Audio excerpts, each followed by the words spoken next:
Hey, where did you put my tie? I was in a rush this morning and couldn't find it. Your tie? I'm pretty sure I hung it up in the closet, in the same spot as always. Don't lie to me. I looked for it. I couldn't find it, so it's your fault. Jacob, are you sure you looked properly before blaming me? It should be right there. What? You think I didn't even try to look? It's your lousy organization that made me late. It's your job to handle everything in the house perfectly. What's the point of a stay-at-home wife if you can't even do that? I spend all day doing housework too, you know. Still, sometimes I can't meet every one of your demands, Jacob. Stop making excuses. Do you even understand how hard my job is? I'm not like you, just sitting around doing nothing all day. I'm not just sitting around doing nothing at home. I handle the cleaning, laundry, shopping, everything, so that you can be comfortable when you come home. Comfortable? You ruined my morning and you're talking about comfort? I ended up getting yelled at by my boss because I didn't have a tie. You're the one who should be apologizing. It's not my fault you got yelled at by your boss. If you had managed your time better. Are you seriously blaming me? A stay-at-home wife like you has no right to criticize me. You don't have to talk to me like that. If we could just support each other more. Yeah. Here we go again. I'm not so pathetic that I need your support. Even so, we're married, so we both need to make an effort. Effort? I work every day. What effort are you making sitting at home doing whatever you want? I'm not doing whatever I want. I take care of everything in the house. If you just show some appreciation, that will be enough for me. Appreciation? Why should I have to appreciate you? It's only natural for you to take care of the house. What? Do you want praise or something? Being a stay-at-home wife is a job anyone can do. If that's what you think, why don't you try doing it, Jacob? You'd understand how hard it really is. I don't have time for that. I've got an important job out there making money. And I'm working just as hard to support you in that important job. Enough of this. From now on, make sure you manage all my stuff perfectly.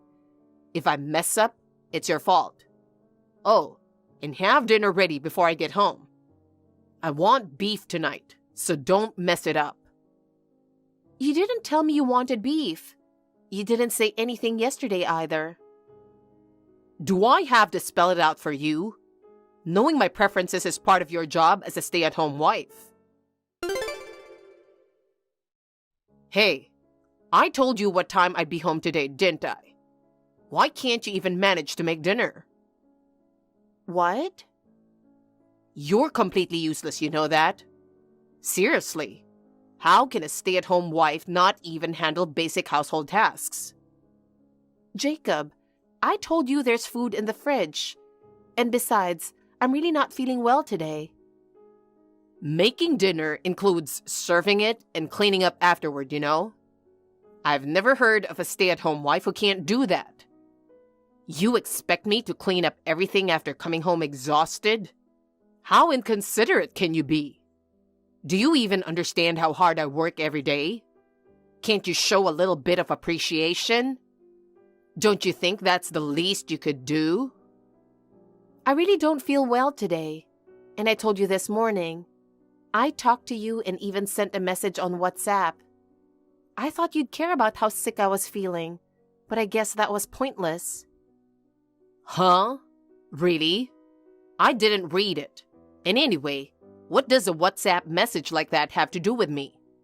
You just got sick, right? It's not like there's anything I can do about it. Not my problem. A stay-at-home wife's job includes managing her own health, right? Stop complaining and just do your job. So it's not that you didn't hear me. It's that you're choosing not to listen, isn't it? You ignore anything you don't want to hear and pretend you didn't notice. Where's the version of you who promised to make me happy when I was carrying Lucy? What? You've been ignoring me since the day after our wedding. No matter what I say, you just brush it off. Even the important stuff. You just send me a one-sided WhatsApp message and call it done. Is this really how a marriage is supposed to work? It's completely wrong. Of course it's fine. I don't respond because I don't need to listen. What you talk about isn't important enough to waste my time on. Not important? How can you decide that on your own? We're a married couple, aren't we? Without communication, nothing will ever get resolved. A stay-at-home wife only ever brings up trivial stuff. It's always about housework or not having enough for the household budget, isn't it? That's your job to deal with, so it's got nothing to do with me. You keep complaining, but haven't things worked out fine so far? What exactly are you unhappy about? Don't say everything's been fine. I've been struggling and working hard to keep things looking okay on the surface. But in reality, it's been full of problems. I've been putting up with it all this time. Raising the kids is your responsibility too. Since I'm the one earning money, you're supposed to take care of the house properly. That's what division of roles means. I don't have time to waste on pointless complaints. After all, I'm an elite employee at a major corporation, you know. I'm not sitting around at home enjoying myself like you are. You should try to understand how much responsibility I'm carrying. You're the one who told me to become a stay-at-home wife, and there are so many things a married couple should be discussing. Oh, more excuses. Does saying stuff like that make you happy? You're so lame. I'm done. I'll eat outside. And don't think I'll forgive you if this happens again tomorrow. Wait a second. How are you feeling? I've been worried about you all day. I hope I'm not the reason you're feeling like you need to work extra hard, you know? If that's the case, don't hesitate to tell me, okay? Lucy, thank you so much for worrying about me. You've grown into such a kind child. It makes me so happy. I'm feeling a little better than I did this morning, but it's still hard to move around. I'm really sorry for making you put up with so much. No, not at all. I'm not putting up with anything. You told me not to come into your room so I wouldn't catch your cold, and I promised I wouldn't. I'm totally fine with that. I'm happier knowing you'll get better soon. Please, don't push yourself. Thanks, Lucy. Hearing that makes me feel a little stronger. Hey, by the way, did your dad say anything? Did he talk to you after he got home? Dad?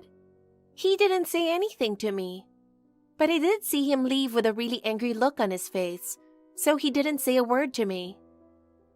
I see. It's the same as always, isn't it? Even when you're sick in bed, he doesn't help with anything and just goes out. I really don't like him. Lucy, you shouldn't say that. But I'm really sorry. Your dad always acts like that. Still, he works hard for us so we can have a good life. I still don't like him. He's nothing like my friends' dads. I see. You're right. I'm really sorry. It's okay because I love you, Mom. Oh, a letter came for you today. I'll give it to you tomorrow. All right.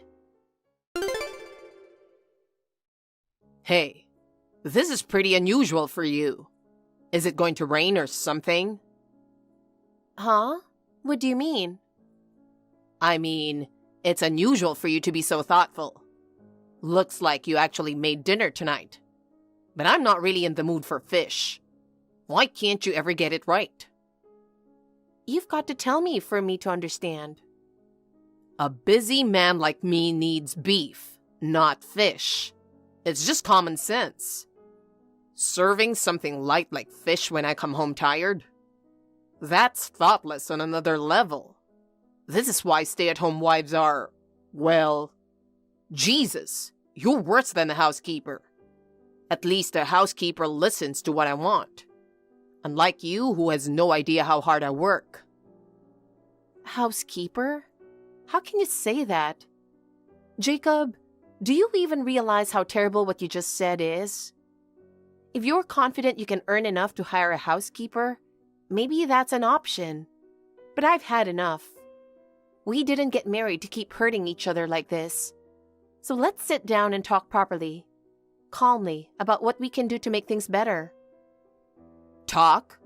For what? I don't have time to listen to your nonsense. And do you even realize how powerless you are in society? Yeah, I'm a stay-at-home wife, and I understand it wouldn't be easy for me to find another job. I also know society still lacks understanding towards single mothers. And I've endured it all thinking I should for Lucy's sake. But then, I realized something. Lucy has been the one trying to keep the peace between us. Making my child feel like that and thinking I just had to endure it alone was a mistake. And it's taken me this long to see that. You're so noisy and annoying. If the kid is complaining, it's because you haven't raised her properly. Shutting her up is your job too. That's what's expected of a stay-at-home wife. You blow every little thing way out of proportion.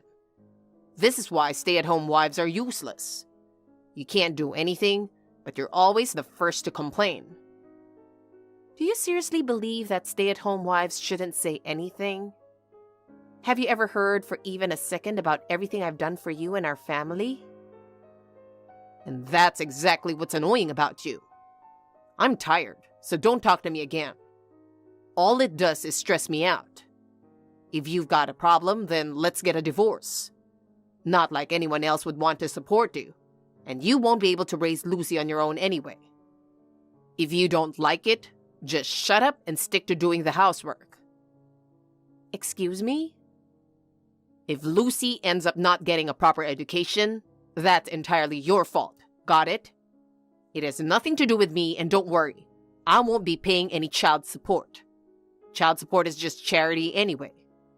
There's no way I'd waste my money on something like that.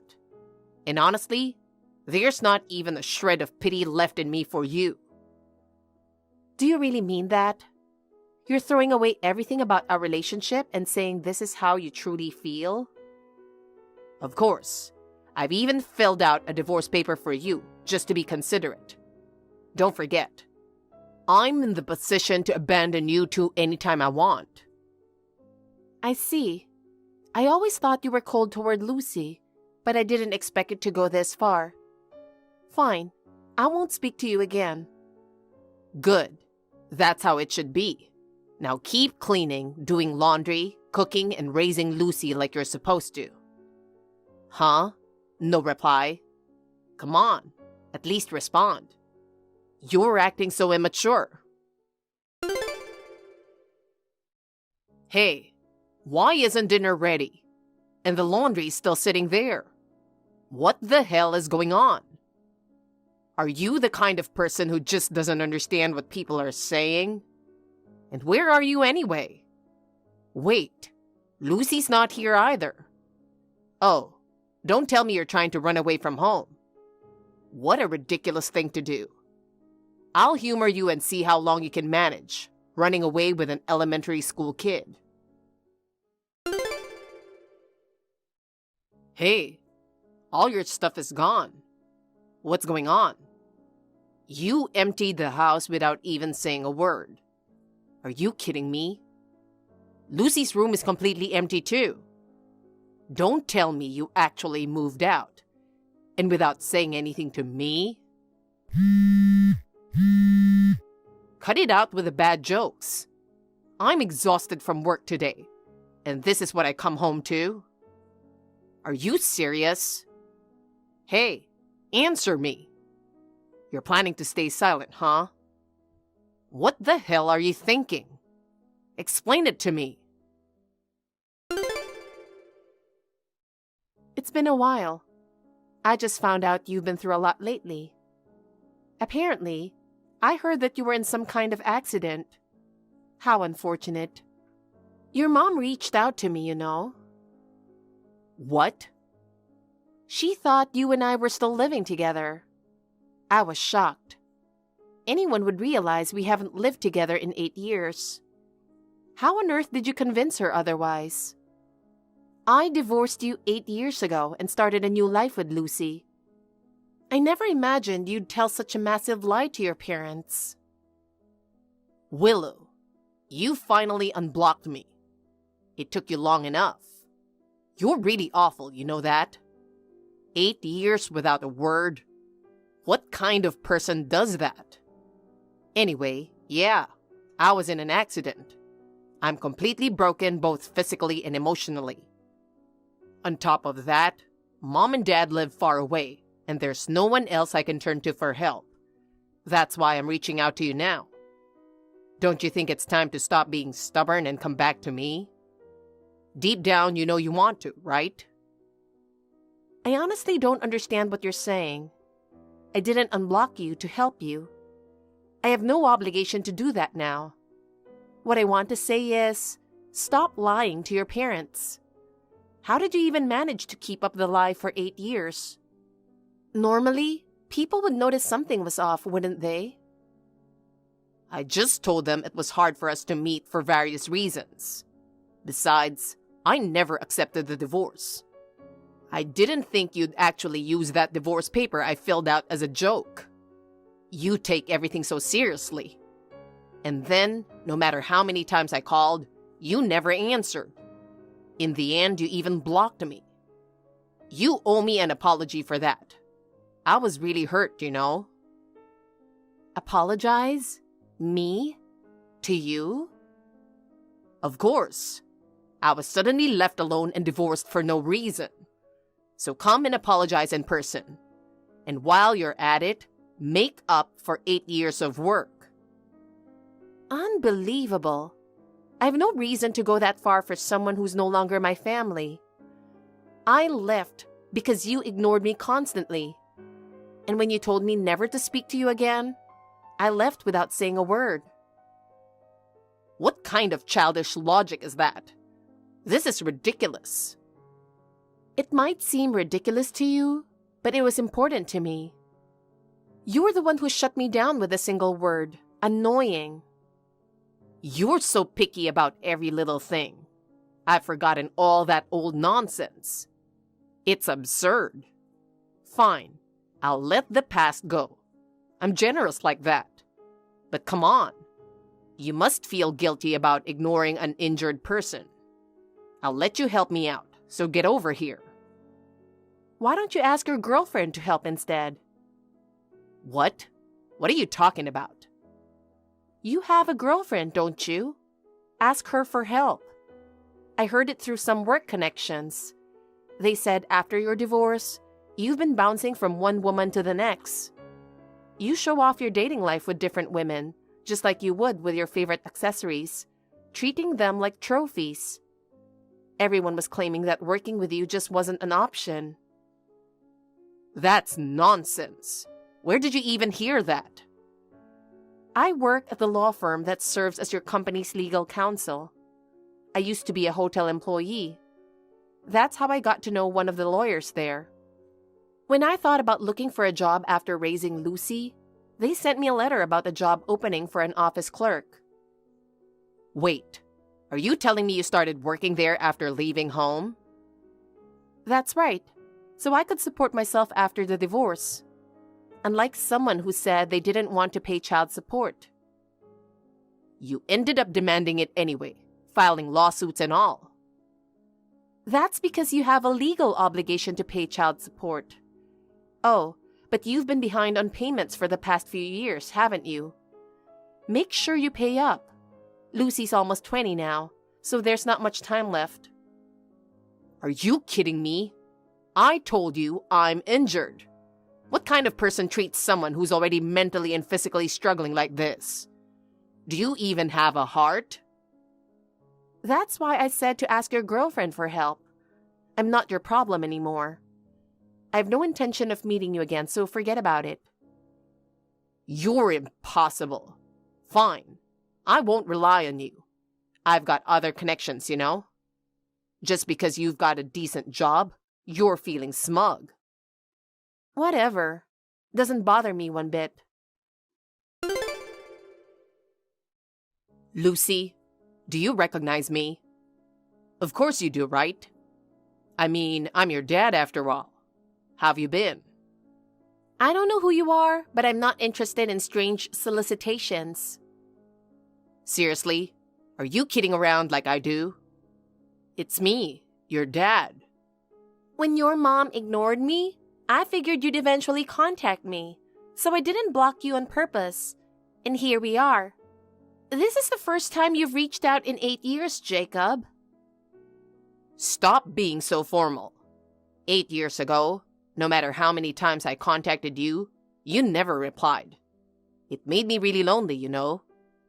I'm glad you finally responded. I muted you and left it alone. If you sent something weird, I wanted to have it as evidence. Also, if you hired a detective or showed up unannounced, it would be a problem. I wouldn't stoop to something so petty. I'm your dad. You don't have to follow your mom's lead. You can come see me. You're turning 20 this year, right? How about going out for a drink together? You must have inherited my good looks. I can only imagine how stunning you've become as a woman. Comments like that are considered harassment these days. What? What are you even talking about? I didn't say anything weird. Where are you living now? You want to see me too, don't you? No, I'm about to have a new dad, so I don't need you, Jacob. What? A new dad? Yeah, my mom is planning to remarry once I graduate from my technical college. Well, his name won't be on our family register, but he told me he thinks of me like his own daughter. That's more than enough for me, so I have no desire to meet you, Jacob. Are you kidding me? She really abandoned me? That asshole? Since she's divorced, she can date anyone she likes, right? I mean, I was surprised too when she said she met her soulmate last year. But she told me she would wait until I graduated to avoid disrupting my life. She's always put me first, and that's what makes her amazing. She's nothing like you. People often say I'm just like my mom, and I'm proud of that. That's why I have no intention of meeting you. And I won't be helping you, so don't come to me for anything. Don't mess with me. You and your mom both look down on me like I'm nothing. I worked hard to support you until you both left. You ungrateful brat. You should be ashamed. It's true you supported us financially until I was 7. But it's also true that you ignored my mom, treated her like a servant, and made her life miserable. I saw all of it. Just because I was a kid doesn't mean I didn't understand. You forced her to become a stay-at-home mom, cutting her off from others. Did you ever think about how lonely and isolated she felt, with no one to turn to? You didn't, and that's why you were abandoned, back then and now. How dare you talk to your parent like that? You really inherited your mom's terrible personality. But you and I are connected by blood. That's an unchangeable fact, isn't it? So you have a duty to support me. Taking care of me is your responsibility. I'm injured and hospitalized and can't work. That's why you need to work for me. It's true there's a legal obligation to support parents. But I'm getting married after I graduate, and I'm planning to have kids. Also, considering how you treated us before we left, and the fact that we spent most of our time living apart, I'm not sure you're in a position to demand that kind of support.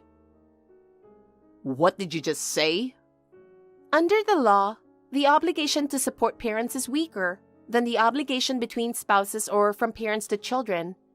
So I refuse. You're at the very bottom of my priority list. To me, my mom is my only parent. Soon, there will be 2. And I have a family of my own to build, including my future children. There's absolutely no room for you. Wait, are you abandoning me? No one's been paying attention to you in the first place. But thank you for reaching out. It helped me see exactly the kind of person you are. And it reassured me that I don't need to feel guilty. Well, excuse me now. Wait, Lucy. I love you. Come on, I'm sorry. Let's start over. Hey, answer me, will you? Willow, what's the meaning of this? You know how I feel, don't you? I love you. When will you forgive me? It's cruel that you can't understand how I feel. What's with the sudden change of heart? I finally realized how foolish I've been. I'm truly sorry for all the pain I caused you and Lucy. I never thought I'd get an apology after 8 years. But I'm sorry. I'm not generous enough to accept such a shallow apology. I really mean it. If you don't believe me, I'll prove it. Just meet with me. I'm begging you. I'll do anything. I just want us to be a family again. That's not going to happen. I don't want to see you. Don't say that. We were married, weren't we? You know what? Let me guess why you're so desperate to meet me. You were bad at your job, got fired, and your girlfriend left you.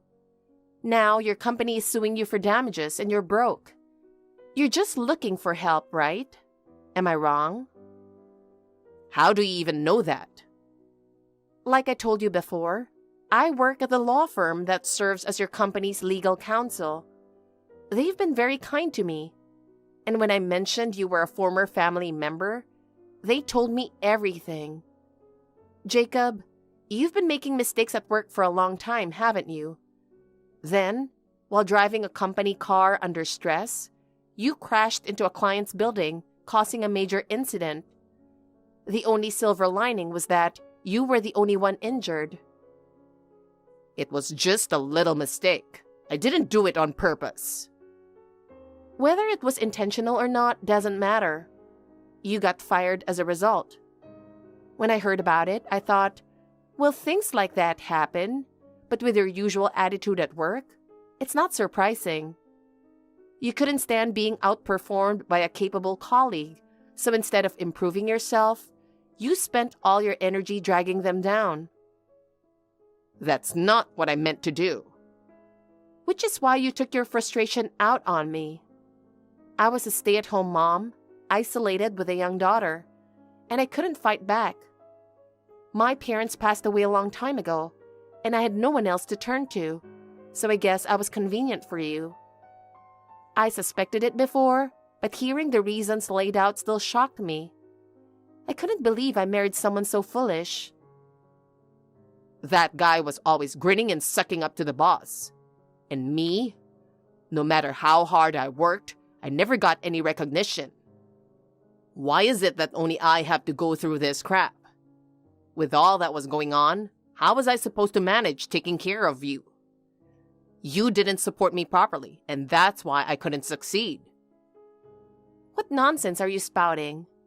I was hoping to hear something more sensible. You couldn't succeed because of me? Me who had nothing to do with your job? Who was the one who didn't have to do any housework or childcare? Jacob, you were in a perfect position to focus solely on your work. If you still couldn't succeed, the problem lies with you. Stop blaming others and playing the victim. No one's going to lend a hand to someone like that. But I did put in effort. Even the women I dated said they liked me. They probably like the title of working for a big company and the money that came with it. People who treat others poorly will eventually be treated the same way. And for the record, I'm already perfectly happy without you. Actually, I've been happy for a while now, so don't ever talk to me again. Ever. Don't you think that's unfair to me? Not at all. You brought this on yourself, and honestly, I'm just sick of it. Good luck with your life, far away from Lucy and me. Willow, wait. I really love you. I mean it. Huh? That's not my problem. How many times do I have to say it? Don't you believe me? Oh, sorry. I wasn't paying attention. Lucy, are you okay? You didn't have a bad experience, did you? Did you block him like I told you? Of course. Just seeing his messages is unpleasant. Good. We already have enough evidence, so there's no need to review anything or listen to what he says anymore. Reading or seeing anything from him only drains you emotionally. Ignoring him is the most effective way to handle it. Trying to argue back doesn't work, and it only ends up hurting us. I think ignoring someone can also be a way to protect yourself by keeping your distance. People often say the opposite of love is indifference, but ignoring someone to hurt them isn't the same. That kind of ignoring is just an attack, and it makes both sides miserable. But in his case, I think it's gone beyond that. Both you and I feel like we just don't want to have anything to do with him anymore. So the only answer is to completely ignore him. That's the best response for someone like him. You're right. Being completely ignored, feeling in your heart that you're truly invisible, can hurt much more deeply than being directly confronted. I felt that way back then too. I kept believing I was worthless, that no one needed me, and there were so many times I thought I would break. But having you by my side saved me. Thank you, Lucy. Your kindness gave me so much strength. I'm sorry for always making you worry. That's not true at all. I love you, Mom. So staying by your side just felt natural to me. Seeing you work so hard made me want to help you in any way I could. And now, you're going to be even happier, right? Because you found someone who will truly cherish you like your new partner. I've been thinking about this a lot. What matters isn't who says something, but who shows it through their actions. Actions, more than words, are what sustain us through life. And you've shown me that over and over. That's why I want to become someone who can protect the people I care about, just like you. Lucy, hearing you say that almost makes me want to cry. But if you have that in your heart, I'm sure you'll build a wonderful life for yourself. Yeah. So, Mom, make sure you take care of yourself too, okay? I'll always be on your side. Thank you. You've grown into such an incredible person, and I'm so proud of you. Let's keep building a beautiful future together.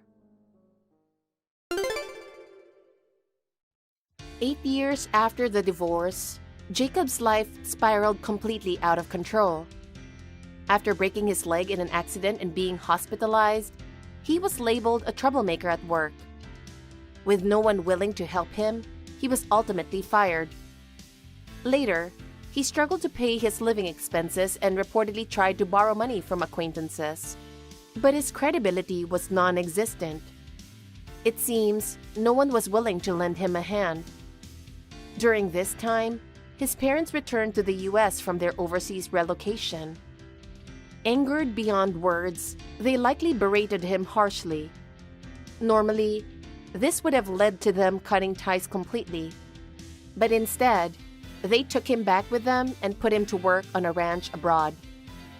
While ranch may sound nice, the reality is grueling labor from dawn to dusk.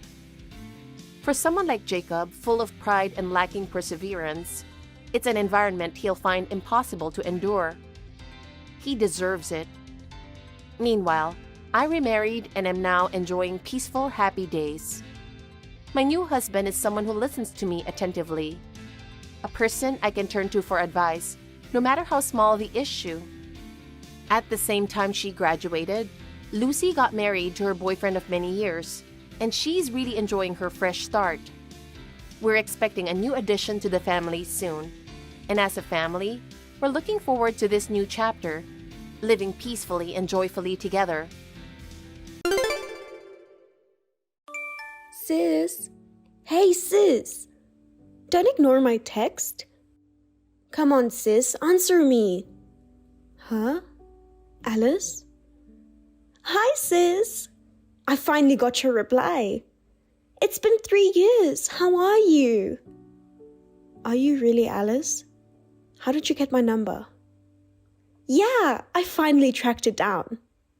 I had a really hard time. I've been trying to get in touch with you for a long time. What did you do to find out? Just kidding. You don't have to be so scared, lol. I ran into a friend of yours the other day. I took advantage of the opportunity and sneaked a look at her cell phone. I didn't use a detective or anything weird like that, so don't worry. Mom and Dad wouldn't tell me your number. I mean, neither one of them responds to my calls. Why is that? Of course they won't. Besides, I asked them not to tell you my number.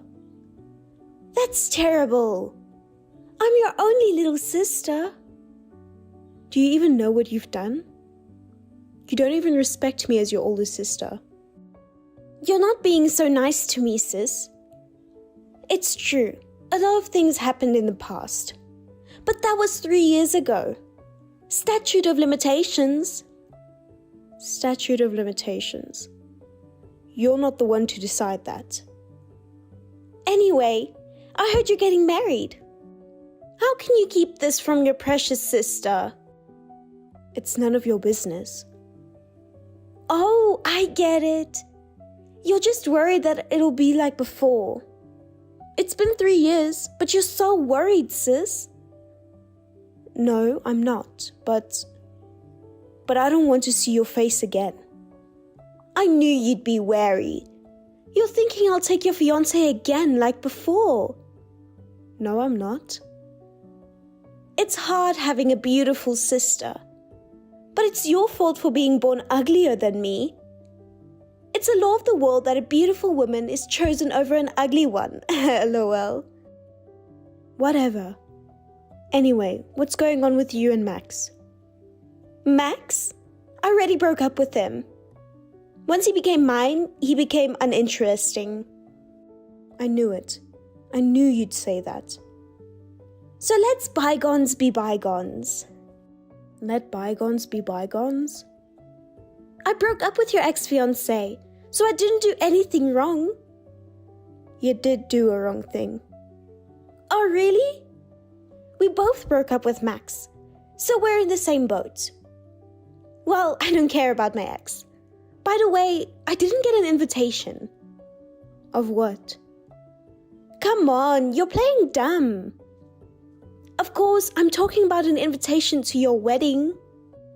I haven't sent it out to anyone yet, but I'm not inviting you. I'm your sister. How can you not invite your sister? I want to see your current boyfriend. It's impossible for me to invite you. I thought you appreciated me. Appreciate? You? Why? Because it's a good thing we found out Max was that kind of guy before you married him. Thanks to me, you didn't marry a man who's so easily seduced by other women.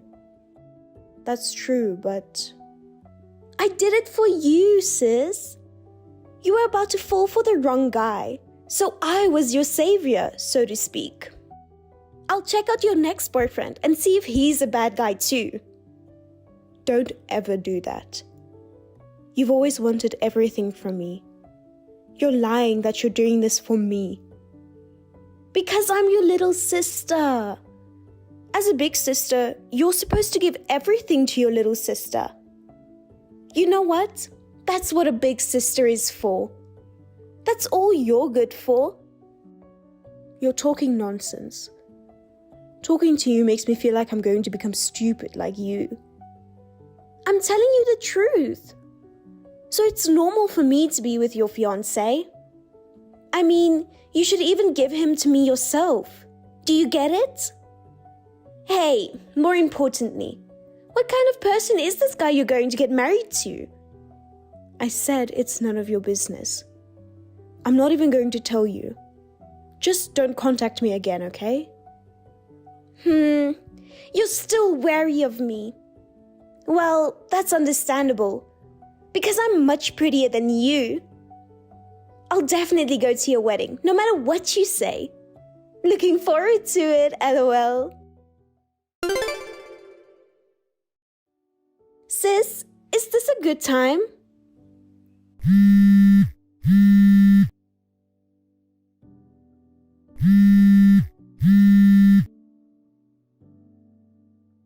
Come on, sis, answer me. What is it? What do you want? I told you not to contact me anymore. I'm going to block you. Wait. If you block me, you'll regret it. I have big news for you, sis. You'll be surprised. What are you talking about? I have a bad feeling about this. Who do you think I'm with right now? What? I don't know. Oh my god, it's your fiancé! Surprised? What? That's impossible. Don't bullshit me. It is possible. He's right next to me now. Thane Ulverstone. Yeah, so? What? That's a small reaction? Are you so surprised that you can't even say anything? If you're so nonchalant, I might take him again. Or maybe we're already in a relationship. How's that? Surprising, isn't it? It's frustrating, right? Do whatever you want. What? Is it okay? You're right. Like Max, if he's the kind of guy who's always on the lookout for other women, I don't want to be with him. Thanks for taking him away from me, LOL. You're acting tough. You cried like a baby before. That was me feeling sorry for myself. I thought you were my sister, and I trusted Max. I felt like an idiot for trusting these people. That's right, you're an idiot. You're a real idiot for realizing it now. I love taking things from you. It's so fun to see you sad. I see. You're ugly, but you don't even know it. And you're so bossy just because you're good at studying. I've always hated it when people thought I was your sister. I didn't know that. I'm sorry if I made you feel that way. You're ugly. You know what? Ugly people are supposed to be modest. And yet you try to get married before me. I'm beautiful, unlike you. There's no way you're getting married before me. Is that why you took Max? Just because I tried to get married first? That's right. But Max was a failure. I did take him from you, but he didn't have much money. And he wasn't particularly good looking either. Yeah, well, he didn't have any money. So I'll take Thane this time.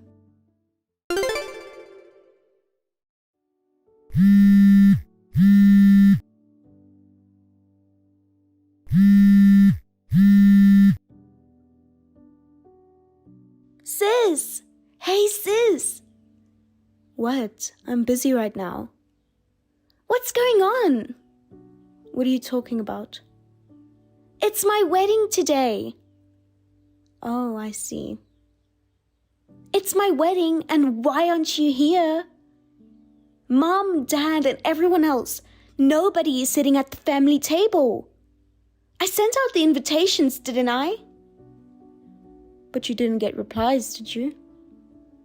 We're family. Of course family members would attend my wedding. Family? Who is? Who? Of course you guys are.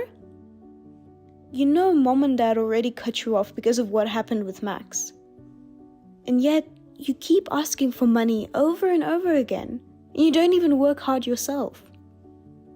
It's only natural for parents to give money to their daughter. You've gone beyond the normal bounds of raising a daughter. You know that. Do you have any idea how many times Mom and Dad have had to clean up your mess? They can't take care of you anymore. I don't even consider you as my sister anymore. What about my wedding? It's not cool to have no one sitting at the family table.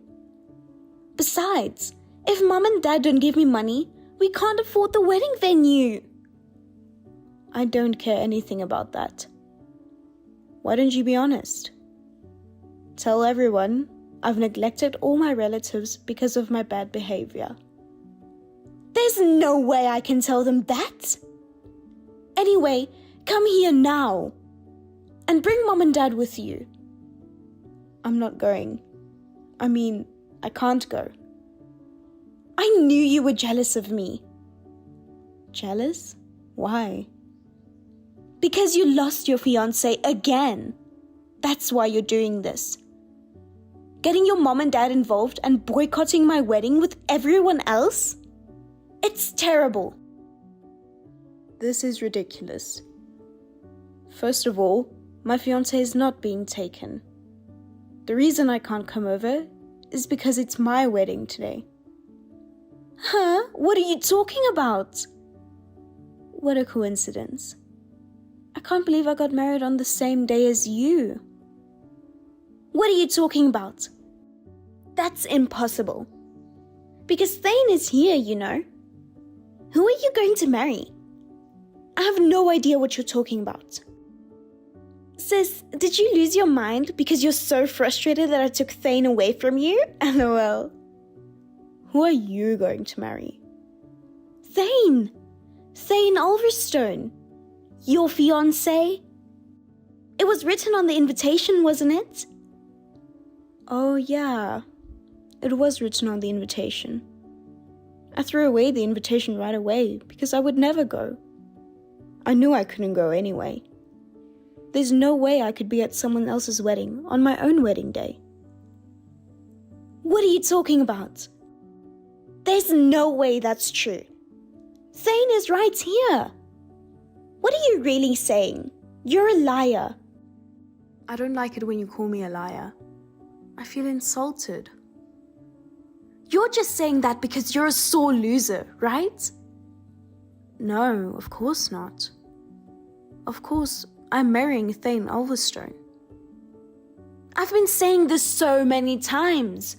Thane is right here. Which Thane are you talking about? I'm talking about your fiancé, Thane. Who else would it be? You're not making any sense. I don't know what you mean either. When you texted me before, Thane was right next to me, so I wondered what you were talking about. Of course, Thane is with me now. Who are you talking about all this time? Huh? What? What do you mean? It's a lie. Thane is with me. I wouldn't lie about something like this. It's the truth. Then who's the guy that's with me? I don't know, but it's Thane, right? Your fiancé. But at least he's not my fiancé. What? No way. Oh, come to think of it, I do know one person who might be the guy you're with. What do you mean? One of Thane's classmates in college had the same name as him. Same name? But Thane Ulverstone is a pretty rare name, isn't it? That's impossible. It is an unusual name, but it's not impossible. At first, they got excited about having the same name and hit it off. But that guy was not only lazy, but he was not good with money. Not good with money? He pretended to be the other Thane and borrowed money and lied to Thane. Thane cut off this guy because that kind of things happened many times. But he said he was Alice's fiancé. Oh, he's lying again. But maybe he knew that you were my sister all along. Maybe that's why he targeted you. Why would he? Thane Ulverstone that you're with right now seems to be the person who wants everything that belongs to others, just like you. You and him make a good couple. Then how did Thane know about me? I didn't know there were two Thane Ulverstones. Maybe he was jealous or envious of Thane, who's successful in everything. Apparently, he still pretended to be the other Thane, pretending to be cool. He was trying to make a pass at me, but I kept saying no. I guess that's when he found out I have a sister. You turned him down? So I'm with a guy who was turned down by you. Yeah, maybe that's why he went after you instead. Maybe he doesn't know you've been cut off by your family, He seemed to have been doing a lot of research about our parents' financial situation. What do you mean? I don't know, but I'm glad you're marrying him. I've been having a hard time because he was stalking me. If you guys get married and both settle down, we'll be safe and sound. I'll start a happy life with my Thane. Wish you a happy life with your Thane, LOL. That's a lie. What? Wait, if you're being wedded too, could it be that no one's coming to ours because... Of course, they're here for my wedding. Everyone is here to celebrate my wedding. Oh my god! It's terrible to embarrass your little sister. Terrible? Look who's talking. You're the one who's been making fun of me all this time. But, well, let's let bygones be bygones. We'll both be newlyweds, and we'll build our own happy families, LOL. I don't want to. If my Thane is not your fiancé, then what's the point? Oh yeah. Your Thane, it seems he's in debt as usual. Debt? You knew and you didn't tell me. Why didn't you tell me? Well, you were so happy and you said you were going out with him. I don't want to put a damper on your conversation, so I was being thoughtful. How much debt does he have? Why should I know? But you'd better be careful. There are rumors that he's been involved in underground money lenders. Underground money lenders? Yeah, I don't know much about that. I hear those lenders are very strict about collections, so you can't escape from them. Oh, but you're like him. You're used to being in debt, so I guess you'll be fine. I'm not used to... I can't tell you how many times Mom and Dad had to apologize to lenders because you borrowed money and overdrafted. You know that, don't you? But it didn't seem to hurt you, so you must be good at living in debt. From now on, why don't you and Thane do your best to pay off the debt together? Now that you're a married couple, you should get along well with each other. No, I don't want to. Please help me. Help you? You're asking me, an ugly idiot woman? You're my sister. You're my only sister. You stole your only sister's fiancé just for the fun of it. I apologize for that. No matter how sorry you are, it doesn't erase what you did. Like I said before, Mom and Dad and I don't consider you family anymore. Please help me. From now on, I'll do whatever you say, sis. Please beg Dad for me. It's not going to work.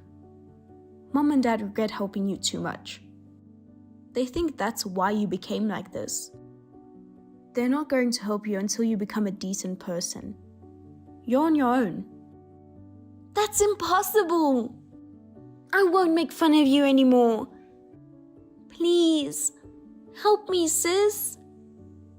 You're my savior, aren't you? You saved me so much. Thank you. I wish you and your Thane a long and happy life together. Sis, don't abandon me. Alice held her wedding without any of her relatives attending. Thane, who became her husband, was furious that his guest was off. It seems that Thane and his parents were relying on Alice's parents' money. Thane's family was a family of spendthrifts, and they were already deep in debt. As rumored, they also borrowed heavily from underground moneylenders. So, Thane's parents thought that they could rely on his son's wife's parents when their son got married. As soon as they found out that they couldn't do that, the whole family started giving Alice a hard time. They made Alice work from morning till night to pay off the debt. Such a troublesome family Thane's family was. But the amount of debt was way too big and couldn't be dealt with just by forcing Alice to work. So it's inevitable, and they will eventually get into trouble. As for me, along with my Thane and his parents, now live a peaceful and tranquil life. Now that I am no longer related to my sister, I feel the weight has finally been lifted off my shoulders. Erica, divorce my son right now. Mom, what's going on all of a sudden? And don't call me Mom. You're not my daughter-in-law anymore. I don't understand what's going on. Oh, well, I really didn't want my son to marry you. Freddie is my precious, precious only son. I was going to choose a partner for him as his mother. But one day, Freddie brought you home, and you told me that you were pregnant with his child. I had no choice but to allow you to marry him. At the time, I thought you were a nice girl. Look at you now. I'm so disappointed that you're actually an outrageous person. Excuse me? Did I do something? I have no idea why you are upset. I won't be easy on you just because you're pregnant. I told Freddie too. I want you to divorce him today and vanish from our lives. Today? That's impossible. I don't want to see your face anymore. Just texting you makes me sick. Are you sure? I have nothing more to say to you. You should hate yourself for deceiving my innocent Freddie. I don't understand what you mean at all. It's impossible to get a divorce today. Oh, are you worried about your baby? Huh? Leave today. Otherwise, I don't know what happens to the baby. What are you saying? It's your grandchild. Shut up. I'm not your mother-in-law anymore. You are to pack your things and leave quickly. Got it? Hi, Freddie. You're already home, right? Yes, I'm home. I just got home from work. Okay, then I'm sure you've already noticed. Yeah? Mom told me. She told you to pack up and leave, didn't she? Yeah. I got messages from her and I didn't know what was going on. You really did leave the house, didn't you? Huh? Mom was impressed. She said, "You're surprisingly understanding." Because if I didn't leave right away, I didn't know what she would do to our baby. I asked my parents to come and pick me up on short notice. I went back to my parents' house with the bare minimum of belongings. Then all that's left is to proceed with a divorce. What do you mean? Your mom kicked me out of the house and now you are asking me to divorce you? Don't be so defensive. You were cheating on me. Cheating? What? I didn't cheat on you. Such a liar. What? My mom saw you cheating on me. Your mom? That's right. That's reason enough for divorce. When did she say I cheated on you? Yesterday. She saw you talking with a young guy at our front door. She said you guys looked very friendly. Young guy? That's my brother. Huh? I'm pregnant and can't carry heavy things. So my brother delivered me some groceries. Your brother? That's right. I told you that my brother was coming yesterday, didn't I? I don't remember that. What? You can't fool me, you know. You were going to take advantage of him while I was at work. Why don't you ask my brother? Besides, I'm sure your mom would have remembered his face, because he was at our wedding. No, Mom said she didn't recognize him. That's ridiculous. Check on our security camera then. You'll see my brother. I'm sure you'll understand. You're so demanding. Mom said she'd never seen him before. Are you trying to tell me that she's lying? Not exactly. You're just accusing me of cheating and asking for a divorce without any evidence. I was just talking to my brother. I thought you were a nice, innocent woman before we got married. I guess I was unlucky. You've got some nerve to cheat on me so brazenly in broad daylight. You don't trust me at all, huh? Mom said she saw it, so it must be true. That's right. She's more important to you. Of course she is. My mother would never lie to me. Let's get a divorce. I want to get rid of this cheating woman as soon as possible. But I'm not paying child support, okay? We're getting divorced because of you. What? What are you talking about? Are you going to abandon your parental duties? And the child you're carrying? It's your boyfriend's child anyway, right? That's terrible. It's your child. I don't believe you at all. I don't mind taking a DNA test.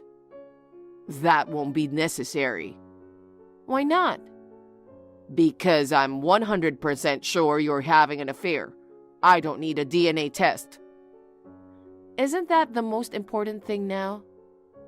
I'm not going to raise a child with your blood in its veins. I can't let this child be a part of my family.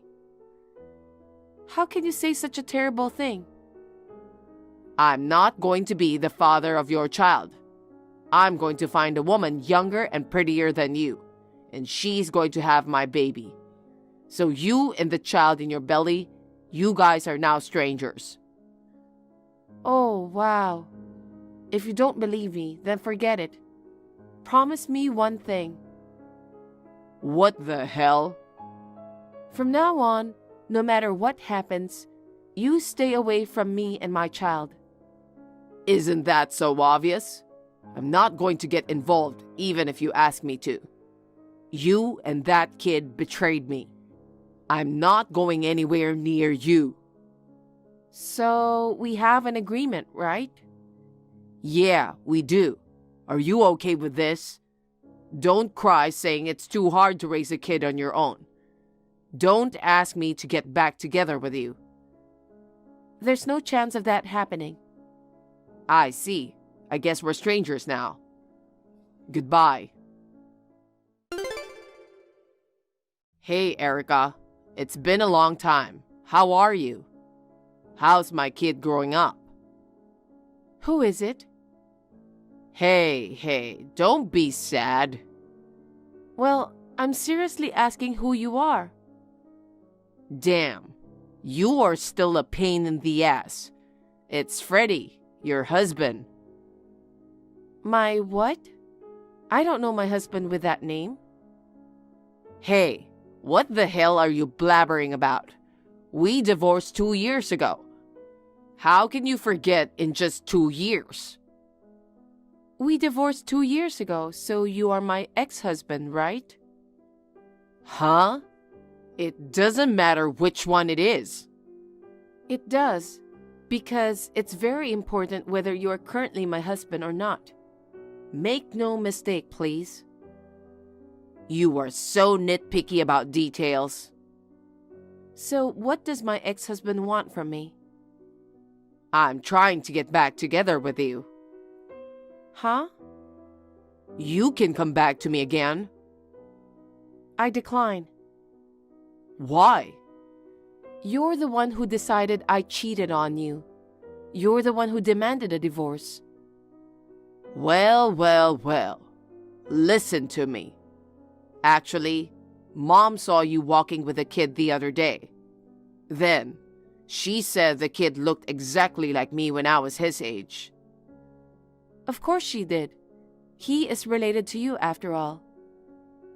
I thought he was your partner's kid. You were actually pregnant with my child.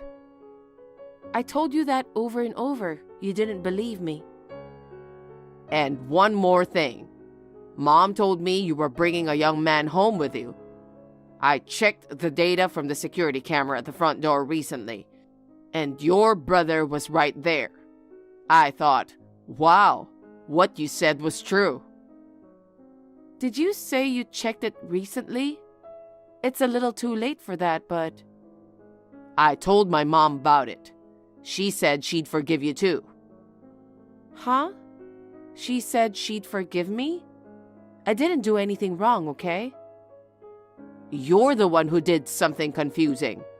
I'll let that go so you can come back with our kid. You can be my wife again. I'm glad my mom is such a kind person. Not good at all. Oh, why? I don't want to be your wife. I'm not at all happy with such a judgmental mother-in-law. Oh. And you? You left me because you believed only your mother's stories. You made us think you were up to something. Why? Why is it so confusing? You invited your brother to our place. What's wrong with having family over to my house? Anyone would suspect an affair if a young man came to their house. Your mom met my brother at the wedding. There are so many photos from the wedding. I don't remember every single face of your relatives. Even if she didn't remember their faces, it was stupid to assume that I was cheating on you. Well... And you didn't see it with your own eyes. You took your mother's word and divorced me. What the hell? I told you I'll marry you again. I don't want to. Are you sure you want to be so stubborn? It's hard enough raising a child on your own, isn't it? You want to continue being a single mother? Oh dear, who is a single mother? You! Stop messing around and listen to me and your mother-in-law. No, she's not my mother-in-law. Shut up. You've been married to me once. Divorce or no divorce, you're still entitled to follow my lead. I don't know what you're talking about. Listen, I'll marry you today. Just get ready to go to the city office. I'm coming to pick you up with Mom. Erica, we came to your parents' house just now. Who is that guy? Did you really come? Of course. I was expecting to see my grandchild. But this guy told me you and your kid were out. I went to pick you guys up, you know. I'm glad I made it in time. I was out with my kid. And who was that man who answered the door? He's my husband. What? Husband? We got married 6 months ago. What? Why didn't you tell us? I don't know what to tell you, but why would I bother telling you? And I'm pregnant with my husband's child. What? Oh my God. Then give me my grandson. Frankly speaking, I don't care about you, but you have to give me my grandson. I will raise him together. That child is not your grandchild. What? My husband officially adopted him. What? I'd like you to abandon the idea that he's your son's child or your grandchild. Adoption? What the hell did you do? I mean, why are you asking me to return my child now? Freddie and I have been divorced for a long time. He told me he was going to have the child with his new wife. Well, he can't have children anymore. Oh no. Right after the divorce, Freddie was diagnosed with a severe illness. Because of the treatment he received at that time, he can no longer have a child of his own. I see. So no matter what it takes, you want to take my kid, the only one with your blood in him. That's right. If you understand, then give me my grandson. No. Don't you feel sorry for Freddie? Well, I'm sorry he's sick, but... If you feel that way, give me back my grandchild. No, I won't. You're a stubborn daughter-in-law. I'm not your daughter-in-law. You need to listen to me. You say the same thing as your son. I will not allow my daughter-in-law to disobey me.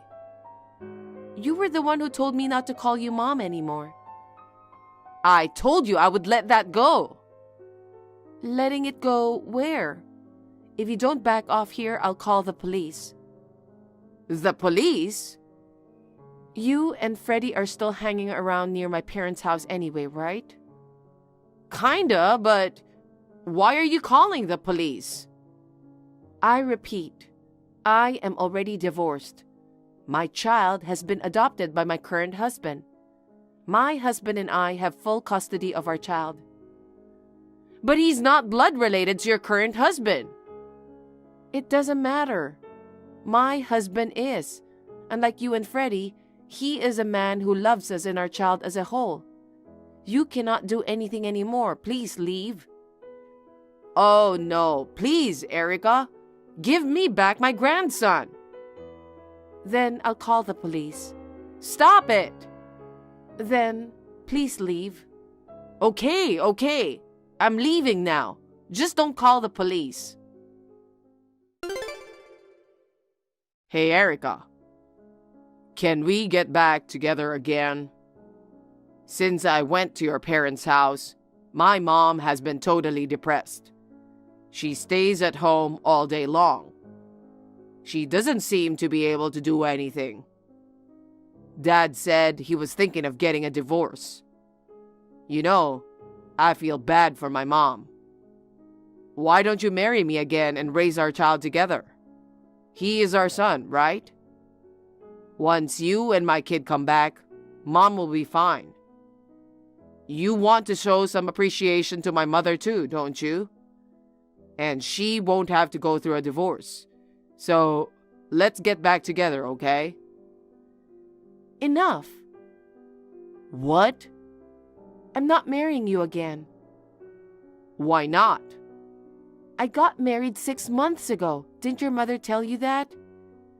I heard that, but you can divorce your husband as soon as you can. There won't be any trouble about custody. Just hurry up and bring my kid back home. Huh? I'm pregnant with my husband's child. What? Oh, you didn't hear about that from your mom? I didn't know. And the fact that your parents are going through a divorce has nothing to do with me. What? Your father called the other day to apologize to me. He said he was sorry for the trouble his wife and son caused. Your father is a sensible man, unlike you and your mother. Well, so what? He told me at the time that I could tell you if you persist in contacting him. I'll tell you now. What the hell? What is it? Your mother has been cheating on her husband for a long time. What? They say if you're having an affair, you think other people are doing it too. That's exactly what happened 2 years ago. My mom? No way. She thought I was having an affair when she saw my brother. I guess it's because she was cheating on him. Oh no. Your mother brought a young man into the house while her husband was at work. She never learned her lesson. Seriously? And then, your father on your behalf paid me alimony. And also, he's been paying me monthly child support on your behalf. What? He hasn't done it anymore since I married my husband. He said he would deduct the amount from what you will eventually inherit. What? He said that you will probably end up with nothing. What do you mean? That's why I'm sure you're going through a big upheaval. So this is not the time to worry about me. Help me out. Don't tell me you've forgotten the promise we made back then. Promise? From now on, no matter what happens, you stay away from me and my children. That's what I said. But things have changed, and you can help me as my ex-wife. A promise is a promise. No way. Stay away from us for the rest of your life. Oh no.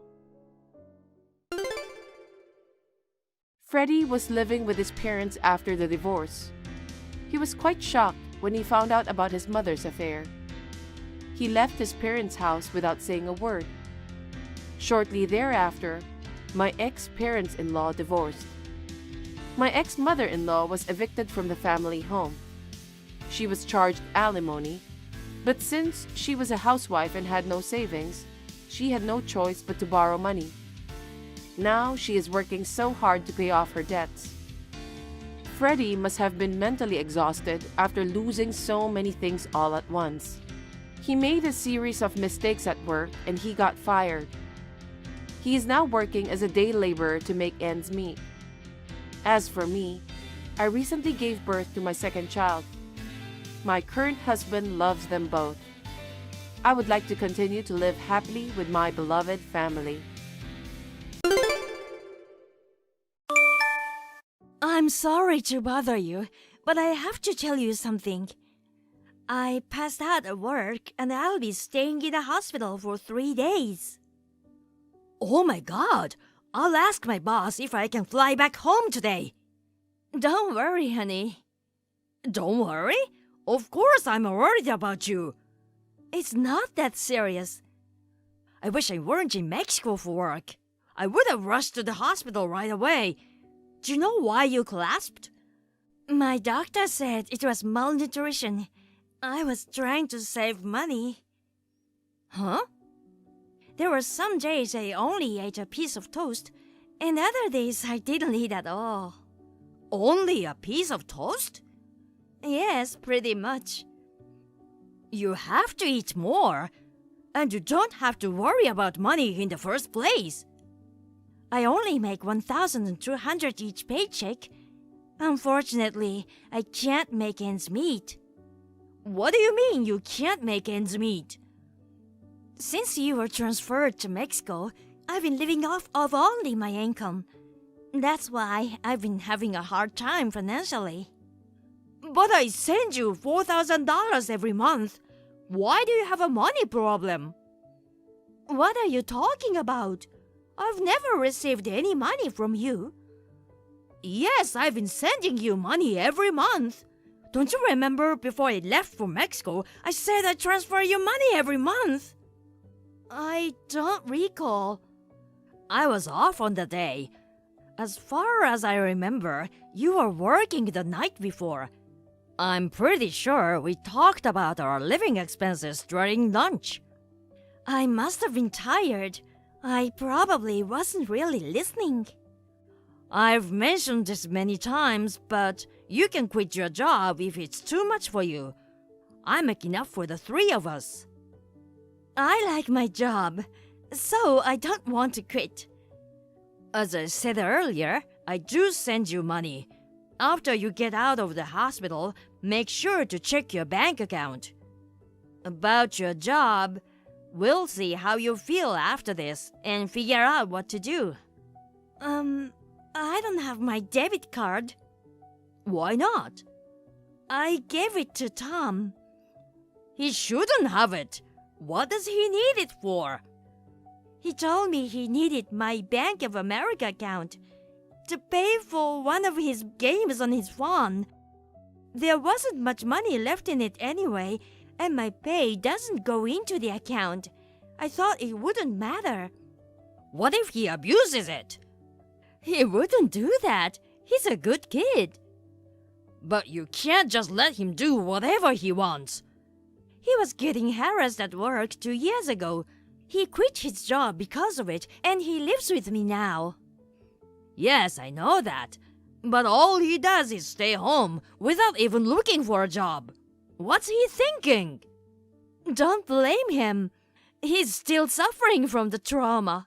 I feel like at least one of us should be more understanding. But letting him do whatever he wants isn't good for him. You should be more strict and assertive. Easier said than done. If I were there, I could give him a lecture. This is getting complicated. Now that I can't work, I'm not sure how I'll afford to live next month. I'll take care of our financial situation. Jennifer, focus on your health first. Honey, there's also something else. I'm $50,000 in debt. Tell me you're joking. I'm sorry, but life has been hard since you left. What about my savings? It's for emergencies. I spent most of it. Why didn't you tell me earlier? You've been extremely busy, so I didn't want to make you worried. Anyway, let's talk about it more later. I need to talk with Tom first. Please don't be harsh with him, okay? He's almost 20 years old. We shouldn't spoil him. But I'll watch what I say. I promise I won't be condescending. Okay, I trust you. Anyway, you get some rest now. Thank you. Hi, my name is Robert. I'm currently living in Mexico for work. This is my second year here. My wife, Jennifer, is 60 years old, 12 years older than me. She's decent and reserved. I had a big crush on her, and after busting my butt to get her attention, we fell in love and got married. Our son, Tom, will turn 20 this year. He's quite selfish and a bit of a handful. After he graduated from high school, he found a job. He moved out of our house, and it was good. It took a lot of load off our shoulders, but within half a year, he quit his job and started living with us again. Unfortunately, it was bad timing as I just gotten my transfer orders. Since I left, he's pretty much been doing whatever he likes. What is worse, my wife lets him get away with it. I'm at a loss. My wife got pregnant after many years of trying on fertility treatment, and we had Tom. I understand why my wife is so overprotective, but I have to get involved before it's too late to fix the problem. I texted Tom right away. I couldn't believe what he said. I need to talk with you. Me too. What a coincidence. I heard old mom collapsed at work just now. She's just being lazy, hiding from the housework in the hospital. Good for her. Hey, aren't you worried about your mother? She collapsed from starvation. Yeah, I'm concerned. 'Cause there's nobody to go grocery shopping or cook around here now. And I'm allergic to dust, so I need her to clean the house. Otherwise, I might get sick too. Stop thinking about yourself only. Take care of your mother. You're a grown-up man. You can do the cleaning yourself. Whatever. I got some extra money yesterday, so I can order takeout for dinner and maybe get a cleaning service. You mean the money for living expenses I sent yesterday, right?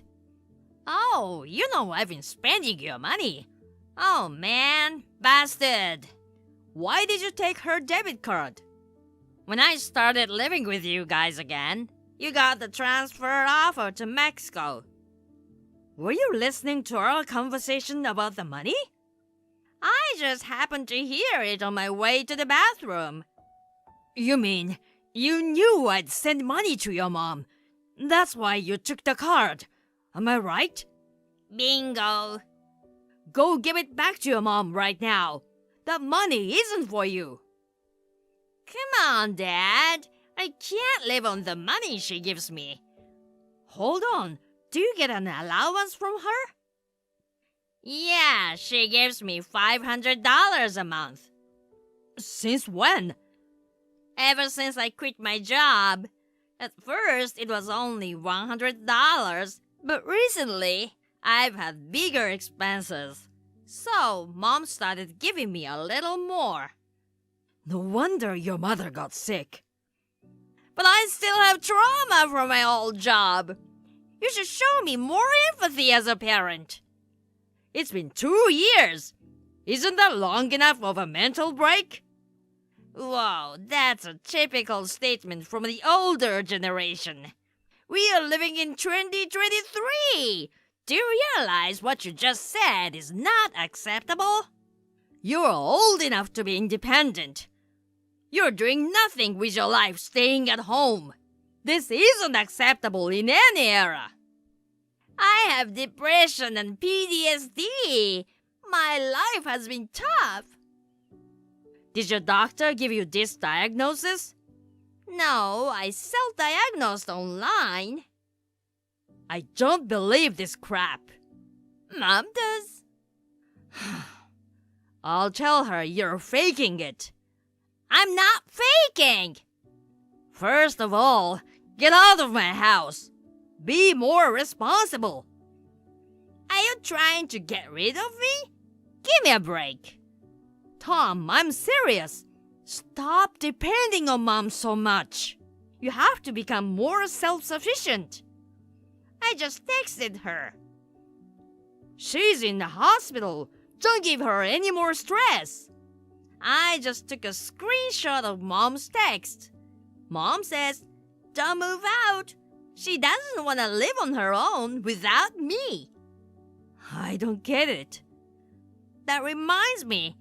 She says she wouldn't be able to make ends meet if she raised my allowance. So I got pissed off and told her I'm fed up with my life and pretended to try and kill myself by jumping out the upstairs window. I guess she remembers. Did you really do that? Yeah, our power dynamic flipped upside down that day. Mom does everything I say now. I'm the winner. You. It was easy to control and manipulate her. She just gave me money whenever I asked for it. What? Even when I was a student, I'd complain to Mom about my small allowance, and she'd give me extra money right away. I've been saying to her that she shouldn't spoil you. I can't believe she's turned you into a spoiled brat while I've been away. You've been so busy. It's all your fault for not being at home, right? You should blame yourself, not me. I have a headache. Mom has to work hard to support my lifestyle. She fawns over me, but she's easy to control. She told me she likes her job. That's not true. She works hard to earn my allowance. She even used to send me money after I got a job. I should have talked with her more about parenting. It's all my fault. It's a bit too late for regrets. You know what? I'll do whatever it takes to get you out of the house. I'll talk to your mother about it all. Well, even if you get me to live, your debt won't disappear. She told me about the $50,000. You're the one who caused all of this. And you're the one that got us into debt. You'll have to help us pay it off. Wait a second. It's not my problem. 'Cause I borrowed the money in your name. Legally, it's on you to pay it back. What? I used your name because I had some business to deal with. So, it's not really her debt then. It's yours. Did you really use my name without my permission to borrow the money? Yeah, I'm unemployed, so I couldn't get a loan approval. How could you do that to me? You are the ones who raised me in the first place. Isn't this ultimately your fault? You're right. You've proved that I failed as a parent. Why don't you take full responsibility and support me for the rest of my life? And don't forget to deal with that debt. I'm coming home soon. We're gonna have a family meeting when I get there. It'll be a waste of time. But if you wanna do it, go ahead. See ya! Can I borrow some money? Mom's not here and I need it for groceries and other stuff. I need money. I'm speechless. You're still talking like that. She's still in the hospital, so who else can I ask for help? Besides, she'd be upset if something bad happened to her one and only son. Are you okay with that? You won't get any money from me. You send her $4,000 every month. That's for your mother, for expenses. Are you sure you won't change your mind? She doesn't want to see me miserable. You know that, right?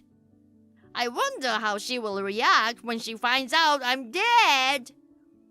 Mom's already out of the hospital. What? She hasn't come home yet. She must be in the hospital still.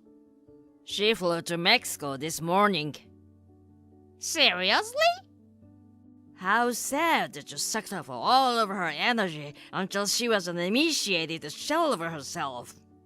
I wish I had known what was going on. Why is she there? Explain! Mom tried her best raising you. She showed up at my place this morning. She was crying and begged me to let her in. How did she get the money to fly there? I have her card. How did she get to Mexico? I sent her some money. How did you do that? I asked her to open a new bank account and then wired her $10,000. Really? I don't think I'll be home anytime soon because I have work to do. But I sent her some cash so she could live more comfortably. Throw some of that my way, too. Absolutely not. I wanted to go back to the US to talk about our family issues. I'm surprised she actually came here. I guess she couldn't wait any longer. She actually left me behind. What kind of mother is she? You spent all of our money and put me into debt using my name without my permission. I can't even think of you as our child anymore. Shut up! At first, she told me she had borrowed money because she needed help financially. Do you know why your mother said it was her debt? When I told her what happened, she said she'd take care of it. She was gonna pay it off for me, I guess. Well, listen. She changed her mind. Now? You didn't even go see her once in the hospital, did you? Nope. So? She finally realized she was just a money tree to you. Well, it's a little late, but I'm glad she finally noticed. I didn't visit her because I was a little busy. It doesn't make sense that she'd abandon me because I didn't visit her. You are unemployed. What were you so busy with? You have nothing but time. I was worried about her. I don't think you are that worried. You didn't even know when she was getting out of the hospital. Fine, but it's irresponsible of her to leave me behind for that reason. We are your parents, and all you do is take. I don't understand you. So, what am I supposed to do about the debt? You have to pay it off. All of it. It's in your name. You can't change it. Too late. Actually, I called my bank and I've already explained to them that you use my name without my permission. So what? You're still responsible for the payment. I've also consulted a lawyer. If the signature analysis proves you forged my name, then I'm not responsible for the debt. You must be kidding me! Your mother hasn't paid back a penny of it yet. So, I'm gonna make you pay back the $50,000 with interest. Just be ready for that. I'm still deeply scarred from the workplace harassment. I'm not healthy enough to look for work yet. You were lazy at work and they told you off. Do you really think that counts as workplace harassment? Are you crazy? How do you know that? At work, didn't you have a classmate from high school? Yeah, did he tell you that? I didn't really trust you, so I called him. I can't believe you did that! I heard you slacked off whenever you had a chance, forced your colleagues to pick up the slack, and you just did whatever you wanted instead. I don't really remember. Stop playing dumb. When your boss found out and called you in, you got upset and quit on the spot. This is the real reason why you can't work, isn't it? It's true, I may have slacked off a bit, but I thought the way he lectured me was considered harassment in this day and age. There's nothing wrong in reprimanding lazy employees. It's not old-fashioned. Whatever, I'm gonna call Mom now. Too late. Dad, no matter what you say, when she hears her son's voice, she'll change her mind and help me. Mom got a new phone.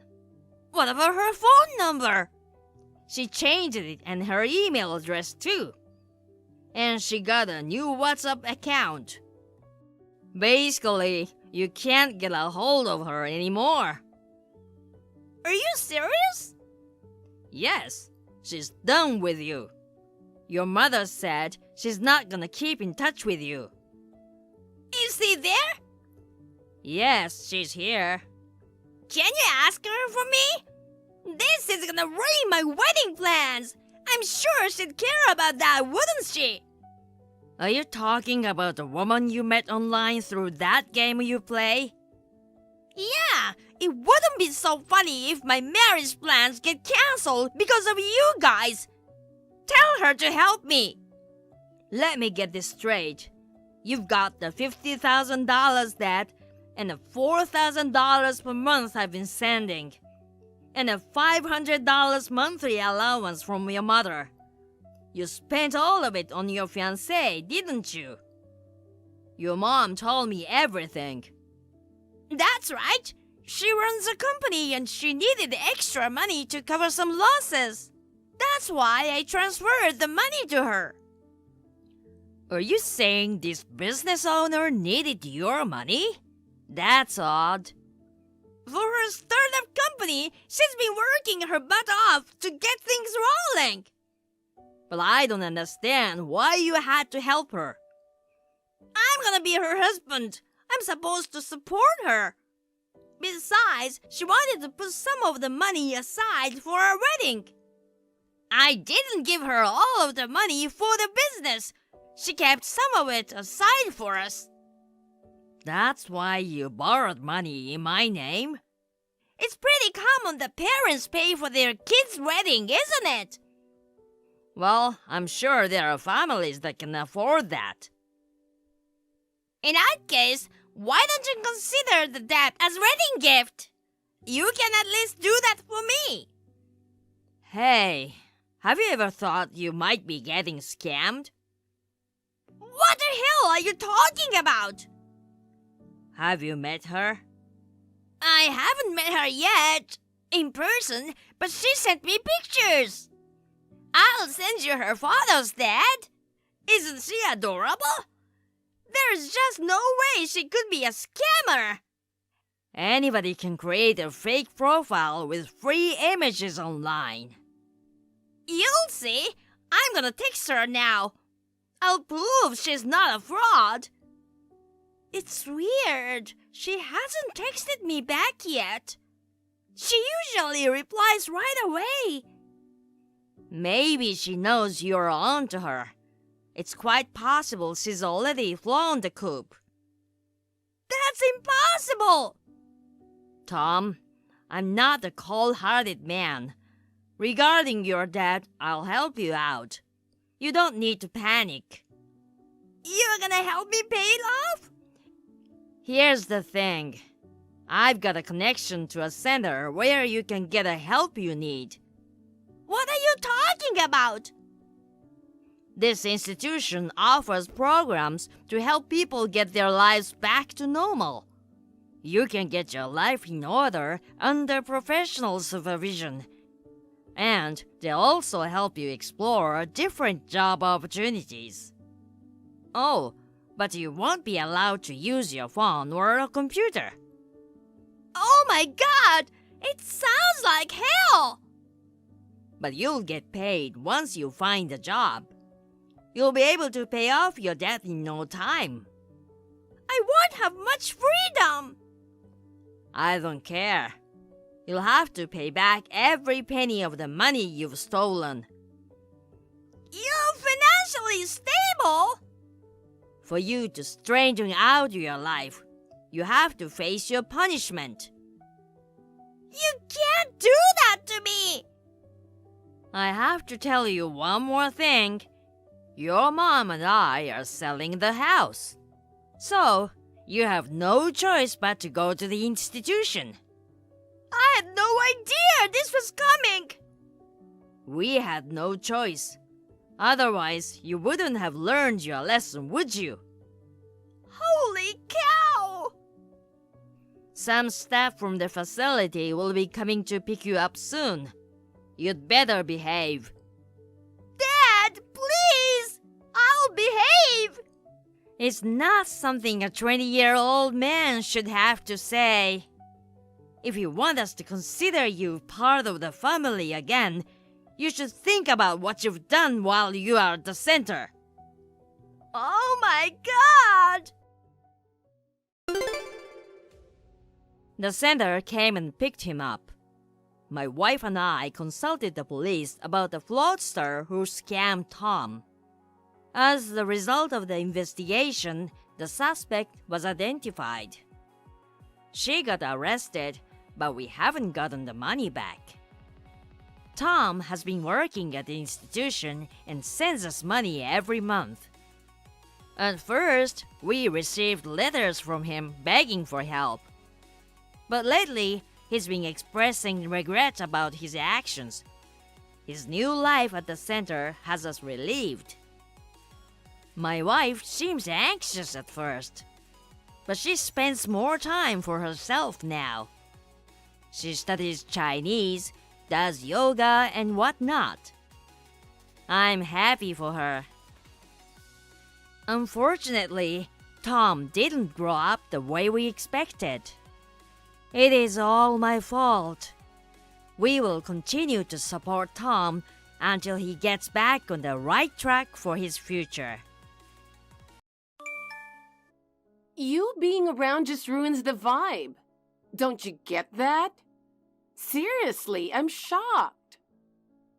Huh? What are you talking about all of a sudden? I have no idea what you are talking about. Is there something wrong? I don't care what you were thinking. You're just not the kind of person we need here. The thought of someone as ordinary as you mixing with people who actually belong here is disgusting. I've been doing my best, but if that's how you feel, that's a shame. But I'm part of Aiden's family, and I want to do whatever I can for you two, Nora. Family? Are you serious? This is hilarious. I don't consider you family at all. No one needs you here, so I really don't get why you're sticking around. How dare you? It hurts to hear you say that, but you're free to feel however you want. Still, I just want to help out however I can. If it's for the family, I'd gladly pitch in. Help? How? Someone as useless as you can't possibly help with anything. Do you still not get that just being here is a nuisance? You're seriously pathetic. You don't understand anything and you can't do anything. It's the same whether you're here or not. You have no value at all. Even so, as part of the family, I believe there's something I can do. You can think what you want, but that's what I believe. I don't care about your self-satisfaction. In the end, you're only thinking about yourself, right? It makes me sick just watching you. You should just read the room and go hide somewhere. I'm sorry if you feel that way, but I believe I have a right to be here. You really are living in a fantasy world. Talking to you is a waste of time. No matter what I say, you'll never get it. You'll probably never realize how pathetic you are, but that's just another sad thing about you.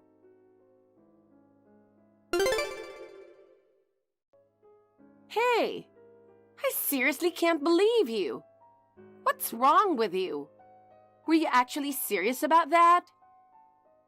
Hey, what's up? Serious? What do you mean by that? I mean the meeting between both families for my wedding. We invited you to come with my brother, remember? It was only an invitation from your dad and the others. What were you thinking wearing that outfit? Did you really think that was appropriate? Showing up to an important occasion dressed like that is just unbelievable. Don't you have any proper clothes for a formal event? And your makeup? It was way too simple. You looked so dull, I could feel everyone staring. It was a celebration, and yet you put in so little effort. It's like you didn't even care. Couldn't you at least consider my position? It's my wedding, and you couldn't even try to make things a little more festive? Having such a plain sister-in-law is downright embarrassing. You were completely out of place. You made me look bad.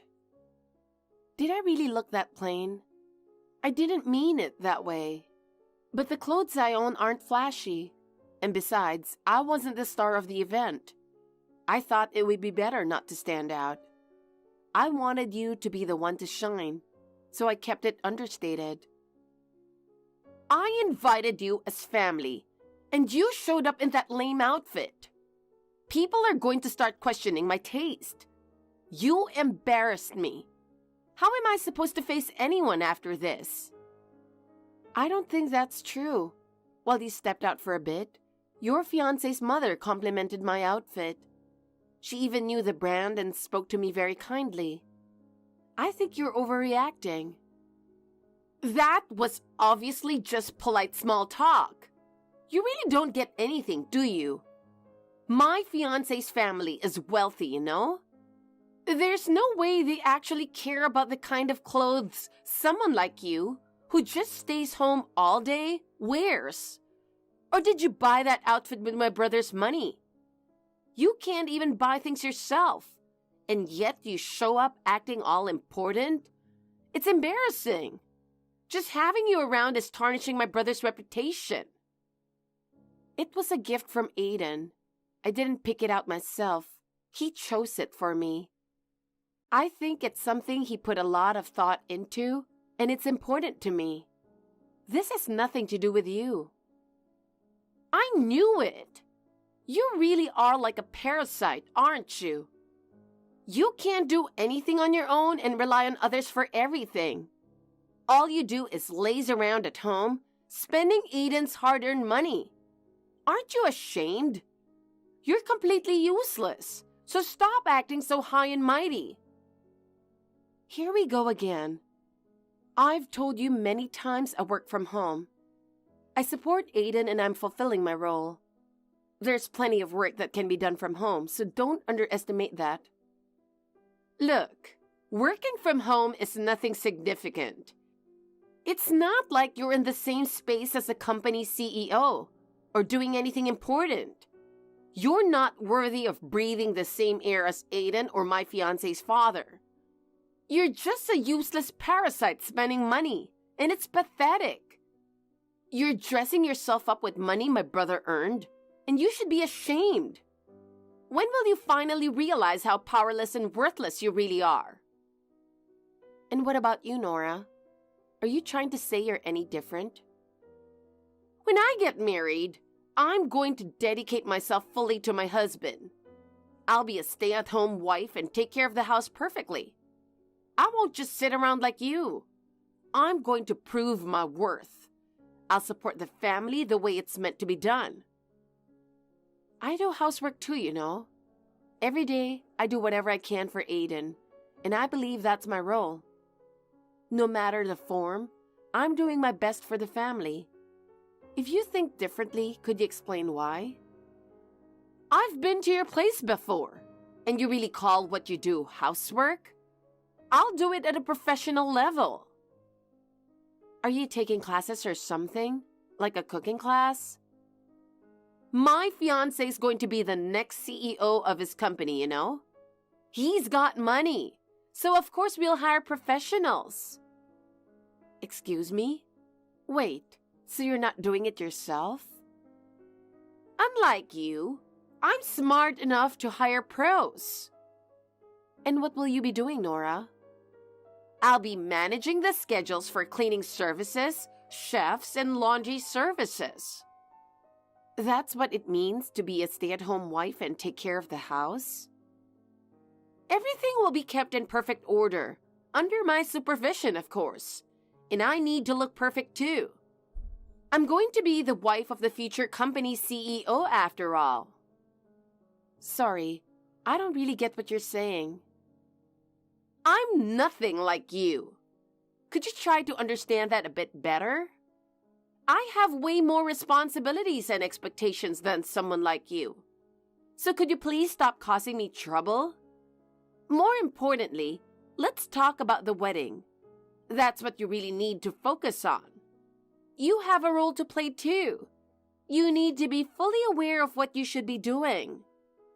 We touched on it briefly yesterday, but the details about the date haven't been finalized yet, have they? But if there's anything I can help with, I'm of course willing to cooperate. That's not the point. I'm giving you an important role. You'll be in charge of the reception. So for once, take some responsibility and do a proper job. Me? Handling the reception? I never thought I'd be trusted with something that important. But is it okay for me to do it?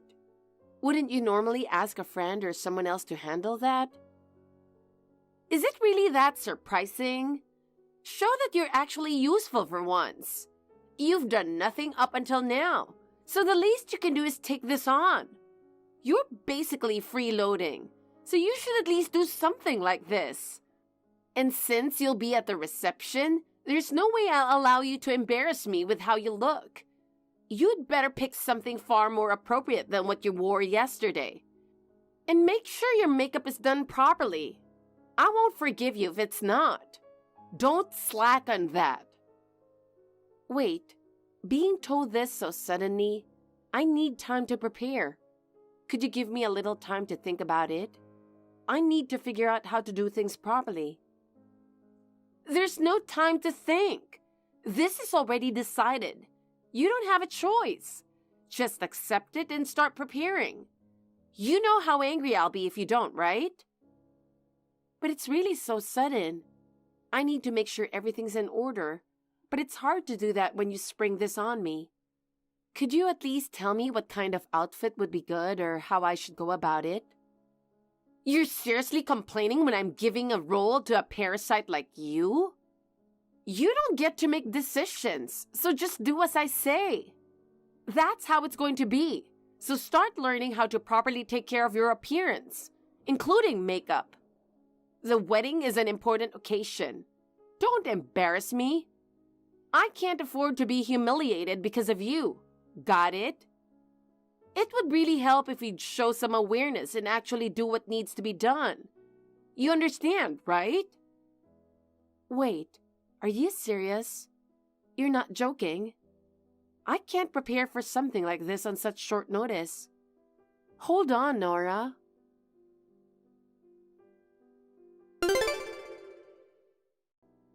Aiden, sorry to bother you while you're at work.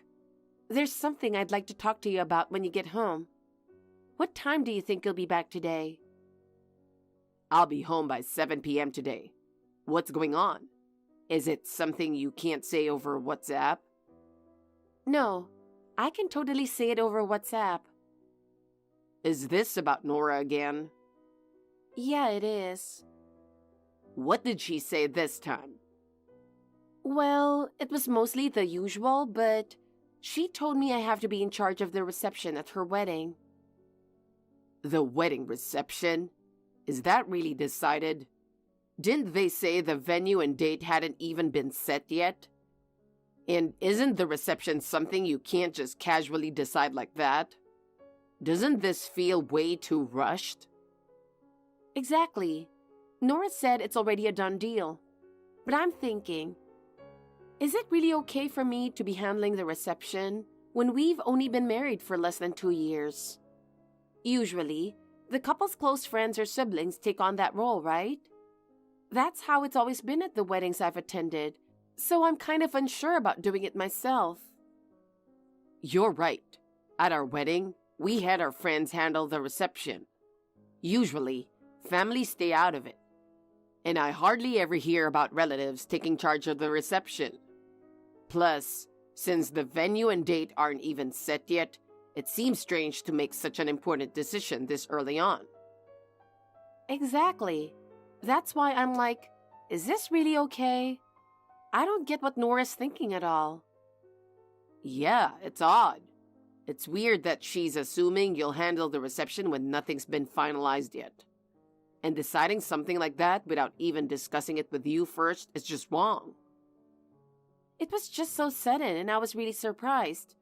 Of course, I'll adjust my schedule to fit Nora's wedding, but I'm not confident that me being in charge of the reception is the best choice. In that case, I'll talk to Nora. If she's really serious about asking you to handle the reception, then I'll stand with you. It's unfair to put all that pressure on you alone. We should tackle this together. Wait, Aiden? You'll do it with me? You would really do that? Of course. It's unreasonable to make you handle the reception all by yourself. Plus, it's wrong to just throw it on you without a proper request. You should be formally asked to take on the role. And it seems like Nora doesn't get that. I'll need to have a talk with her. I don't mind the reception job itself. I've done it before for a friend's wedding, so I'm used to it. But if you'll be by my side, that would really put me at ease. In that case, I might feel confident enough to take it on. If Nora says anything else, just let me know right away. She knows if she contacts me, I'll either ignore her or get mad. So that's why she goes directly to you instead. I wonder if the day will ever come when Nora and I get along. Doesn't seem like she's planning on accepting you anytime soon. Not sure what her problem is. She calls you a parasite, but she's still living at home and has never even lived on her own. And that's been tough for your dad and the others too. Oh, speaking of that, I wanted to talk to you about something. I was going to wait until I got home, but I'll mention it briefly now. I'm thinking of giving a little financial help to my parents, and I wanted to get your opinion on it. Really? Well, if that's what you've decided, I'm fine with it. I know you always act with your family's best interests in mind, and I trust you wouldn't do it without a good reason. Are you sure you don't even want to hear the reason? I was a little worried about whether it'd bother you. Didn't you wonder if something was up? No, I'm not worried at all. I trust you and your parents, so whatever the reason, I know it'll be something that's for the good of the family. It's not my place to interfere, right? Thank you, Layla. It means a lot to have your trust like this.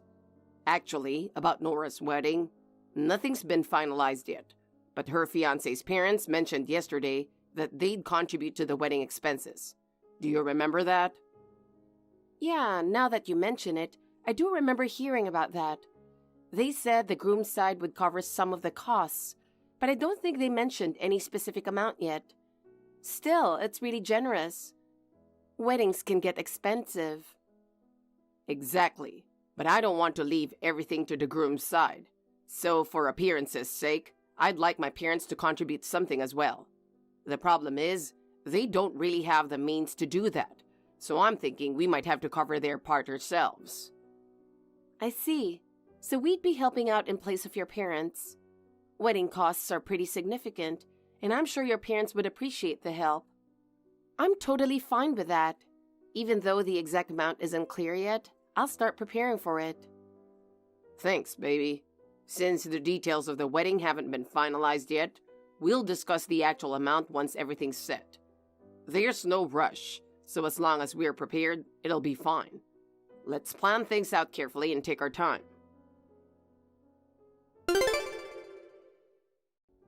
Hey, you're not being rude to the guests, right?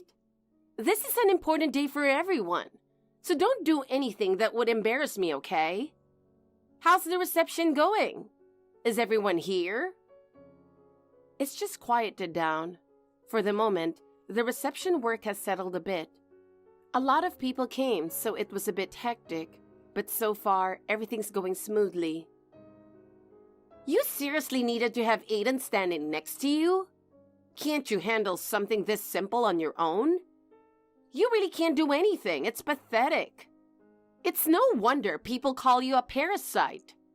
Your lack of independence is astonishing.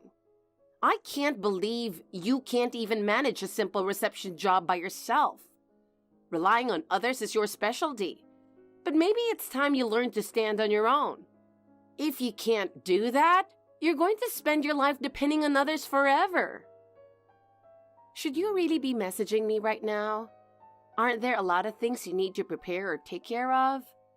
I heard the bride is usually super busy before the wedding, but it's rare to see a bride with this much free time. Are you sure everything's okay? You just don't get it, do you? The preparations are pretty much done. That's why I've got nothing to do right now. No one's come to the bridal suite, so I'm just killing time by messaging you. Seems like all my friends have already checked in at the reception. All your friends have already checked in? That was quick. But isn't it normal for someone to come by the bridal suite? Isn't it a little lonely that no one's stopping by? There's no problem, right? I'm a bit worried. Maybe I should message my friends and ask them to come visit me in the bridal suite.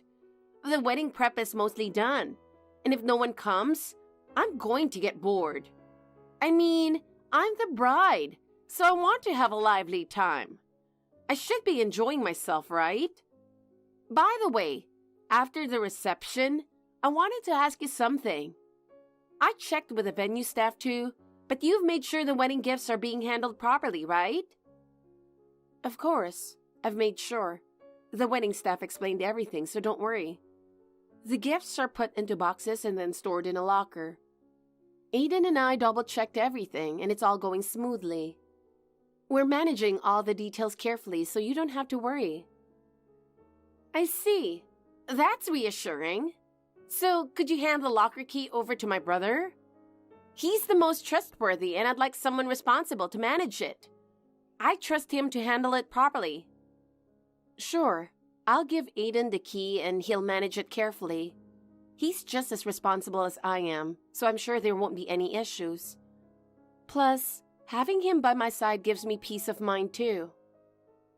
I'm glad to hear that. By the way, after that, I'd like you to head home right after the ceremony. To be honest, we haven't prepared a seat for you at the reception. What? Head home? You mean I'm not attending the reception? But I helped with the preparations and I thought I had a seat. You're being presumptuous. Just go home. The ceremony's at the church, so if you want to watch, feel free to sit in the back. The number of seats doesn't matter. But as for the reception, well, there's no seat for you. Someone with your low education and incompetence doesn't get a seat at the reception. No seat at the reception? What do you mean by that? Because if a plain parasite like you is sitting at the same table as my family, you'll stand out for all the wrong reasons. I don't want a worthless bottom-tier person breathing the same air as everyone at my beautiful wedding reception. There's no seat for you, so go home. Are you serious? Are you really planning on not inviting me to the reception? I've already helped with all the preparations and the venue staff knows I'm here. I never imagined this would happen after coming this far. The staff at the venue knows I'm here, so suddenly telling me to leave just doesn't seem possible. You don't need to worry about that. I've already set everything up, so no matter what excuse you try to come up with, things will go smoothly. I've made sure no one will question it, and you won't need to explain anything. So just go home with peace of mind. You set everything up? What do you mean by that? Are you saying you've made excuses for me in advance? Hell yeah! You're going to say you suddenly feel sick and leave early. That was the plan all along for today. I only needed you to handle the reception, so you're not necessary for the reception itself. You've done your work, and that's more than enough. From the start, I planned for you to handle the reception and then leave. No one ever expected you to attend the reception. Really, you should feel lucky. Even a parasite like you turned out to be useful for something. You're just mooching off my brother, the CEO? So it's time for you to skedaddle. If you stick around for the reception, you'll just bring down our social standing, and no one wants that. This is unbelievable. I've helped out with everything in good faith for today, and this is how I'm treated? Well then, we're done. Consider us estranged. Huh? What are you talking about? It's me, Aiden. Nora, enough is enough. I've warned you multiple times about how you treat Layla, but it looks like you haven't learned a thing. Seems like your brain is on the same level as a bug's. Aiden? If there's no seat for Layla, I'm leaving too. Honestly, I can't believe my own sister thinks like this, and without hesitation, says such awful things to people. It's not only unbelievable, it's embarrassing. Wait, you can't leave. You're my family. You can't just walk out. Layla is a part of our family too. But your wife and your blood family are different.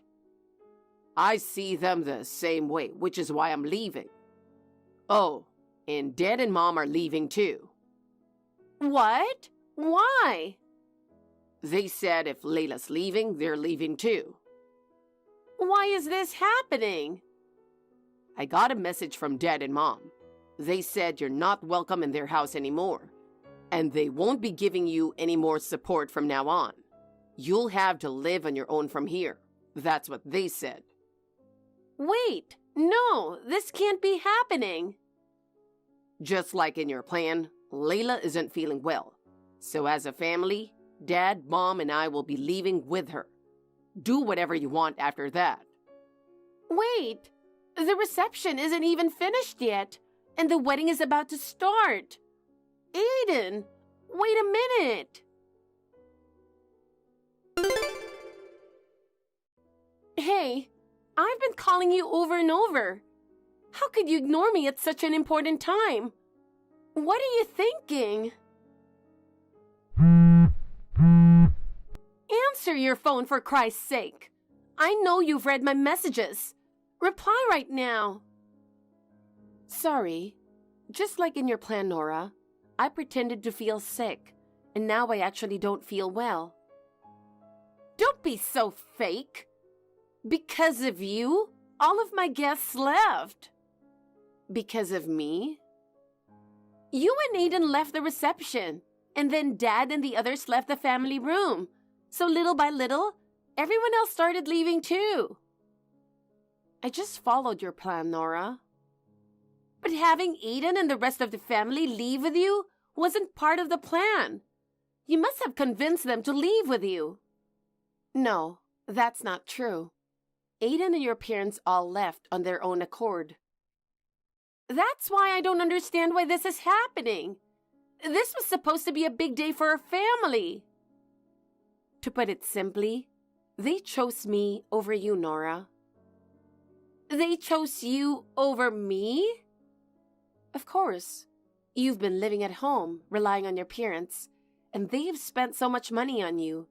But then, you tried to take even more. And with your parents' finances already in dire straits, we've been the ones helping them out. Not giving a seat to the person who's been helping them, it's just unacceptable. What do you mean? Help? What? Wait, do you really not know? Nora, back in middle school, didn't you want to go to that expensive private high school because there was an attractive upperclassman you liked?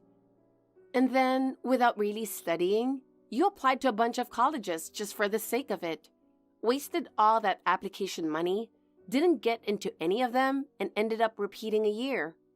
Your parents even paid for your cram school and then for a private university, where you partied too much and had to repeat a year.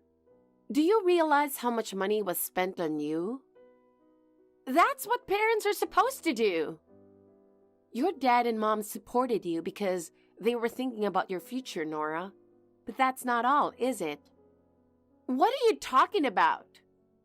You didn't even work a part-time job, and you were taking money from home to spend on going out, weren't you? And even for this wedding, did you give money to your friends so they could set up a meeting with a high-status guy? Whose money do you think that was? How do you even know about that? One of the girls working at the groom's reception told me. Apparently, she was involved in arranging that setup. What?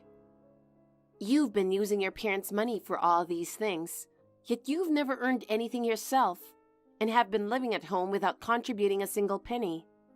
So who's the real parasite here? Your dad and mom were really struggling, so we've been helping them out. What kind of help are you talking about? Aiden has been sending money to support the household, and we've been living off of the money I earn. The money you earned? I've told you multiple times that I work, haven't I? After my own parents passed away, your dad and mom welcomed me like a daughter. I care deeply for them, and I told Aiden I'd gladly do whatever I could to help such kind people. There's no way you're earning enough to cover your living expenses. You're just a parasite, aren't you? There's no way you're earning enough to cover your living expenses. That's why I keep telling you, I work from home as a designer. I create things like logos for different companies and restaurant menus. You're working as a designer? Seriously? I had no idea you were doing something like that. I always thought design was a professional's job, and there's no way you could handle it. How on earth are you doing something like that? I just don't get it. Your fiancé's father owns a few restaurants, right? When they decided to update the menus, I was asked to handle the design. They were interested in my work and reached out to me. What? What do you mean? Wait a minute. No one told me that someone like you was given such an important job. How is it that I didn't know anything about this? Well, the topic came up during the family meeting when we were talking about my work. At that time, they mentioned wanting to update the menus, and the timing was perfect. That's when they asked if we could discuss it further. It happened while you were away touching up your makeup. I didn't hear anything about that. Why did things move forward without me knowing? I had no idea you were even having that kind of conversation. Well, you kept going to the bathroom to fix your makeup, didn't you? The conversation happened while you were away. If you had been there, you would have known. I can't believe such an important conversation happened then. Unbelievable. But wait, is it because of this that he's saying he wants to cancel the wedding? Cancel the wedding? This is the first I've heard of it. But if you're saying it, then maybe it's really going to happen. I'm telling the truth. He's talking about calling off the wedding altogether. Most of the guests have already canceled, and it seems like the entire wedding is going to be called off. Nora, I don't know what to do. I'm at a loss. Apparently, his father is really angry about something. Then shouldn't you be solving this issue on your own without contacting me? There's nothing I can do about it. Besides, from the impression I got during the family meeting, your fiancé's father seemed like the type of person who values sincerity. So he probably dislikes people who always blame others for everything, those who avoid taking responsibility. Maybe he didn't like your behavior. So are you saying he hates me? I can't believe it. He also seemed to dislike people who lack manners. Even if I'm just your sister-in-law, you asked me to handle the reception, but didn't provide a seat for me. If he finds out about that rude behavior, it's easy to understand why he wouldn't like you. I certainly wouldn't want someone like that in my family. No way! What's going to happen to my wedding? That's up to you, isn't it, Nora? It's none of my business. And your dad and mom also said they're cutting all ties with you. Cutting ties? They said that besides the money they spent on your education, they consider the money you took and used recklessly as a lifetime gift and won't ask for it back. A lifetime gift? What does that mean? In other words, it's severance money. They also said they're going to make sure that, in the future, you won't inherit any of their estate or assets, even if something happens to them. I think they're very serious about this. But I'm their daughter! You've gone beyond what they can tolerate. No way! I'm cutting ties with you too, Nora. Wait, Layla! You're the only one who can help me now. Dad, Mom, and Aiden aren't answering my calls. Please help me. There's nothing a useless parasite like me can do. Goodbye. Wait, please, do something. I have no one else to turn to. You're my only hope. It's too late for that. Have you ever thought about what you've done to me and your family? It's too late to realize how many people your selfish actions have hurt. Don't say that! I might have made mistakes, but I'm really in trouble right now. I need your help. Nora, it's wrong to rely on others only when you're in trouble. Relationships don't work that way. Say whatever you want. Layla, please don't abandon me.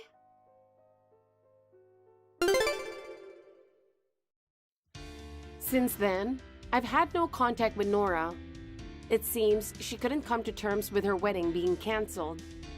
When the engagement was called off, she faced harsh criticism, not only from her fiancé but also from his family. The reason was simple. They were people who valued sincerity and responsibility, and they couldn't tolerate someone like Nora, who was selfish and dependent on others. In the end, Nora couldn't return to her parents' house and lost the place where she had been freeloading. Her lavish lifestyle quickly fell apart, and now I hear she can't even find a proper job. There's a rumor that she's working as a live-in part-timer, constantly moving from one job to another while struggling to repay wedding expenses and borrowed money. Meanwhile, we are living peaceful days. I plan to continue living a steady life, ensuring I never lose the partner I love. Regina, are you still doing that lame activity? Donating to refugee children, was it? Stop wasting your money on some things like that. Spend it on something more meaningful. Carol, I'm sorry, but I'm ignoring anything you say. Donating to refugee camps isn't pointless or a waste. Besides, I already cut ties with you. I'll revoke that severance. You're the one who got cut off, remember?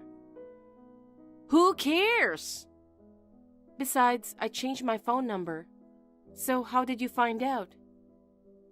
I asked my precious lovely son, and he gave it up without hesitation. I knew it. He loves me so much. Are you surprised to hear from the one you cut off? I wanted to surprise you. Not really. I knew Jacob was going to tell you eventually. Such a mama's boy. Okay. You think it's okay for you to act like that? Huh? I have good news for you today. There are better places to donate than to refugees, you know. Write to me. Give me your money. Huh? I knew you were up to something, talking about charity, but why would I donate money to you? It doesn't make sense. I just suddenly passed out on the street the other day. I was taken to the hospital by an ambulance. And then, I was admitted to the hospital. They ran some tests and found out I have cancer. I see. That's a lot. And now, it seems like I need surgery. I'm going to need over $30,000. That's quite expensive. I know. That's why I want you to pay for it. Why don't you go set up a GoFundMe or something else? What? No way. People would look at me in a different way. There's nothing wrong with it. You need money, right? Oh my God. Just shut up and pay for it. Pardon me? Why do I have to? Why don't you ask Jacob? He's busy with work right now. I can't put him through any trouble. I'm busy too. Stop lying. You work from home. You're a content writer, right? You're home all the time. So it's not like you're super busy. That's not true. I do a bunch of research for my articles, you know. Stop making excuses just because you don't want to pay.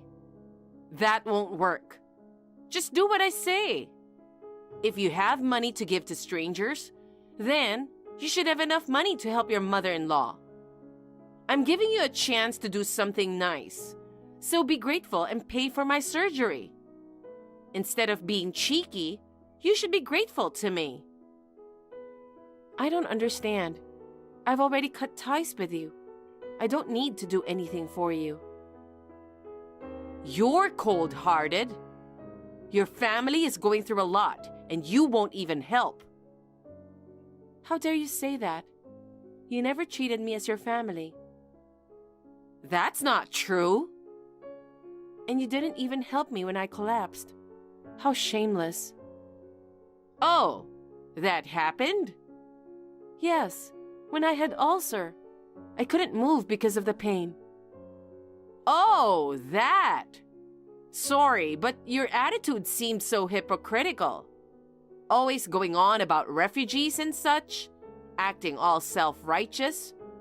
I just thought it was more of the same drama. My bad. Really? Remember what you told me when you saw me in pain? I don't remember. Now the evil bitch who took my son is finally gone. And I get the insurance money. This is great. Ah, I remember now. I thought I finally got rid of you. You don't seem to show any remorse at all. I thought I could finally get the insurance money. Too bad. You're as lively as a cockroach. Insurance money? My smart son got you a hefty life insurance. Everything is for me, for my retirement. That sounds like something Jacob would do.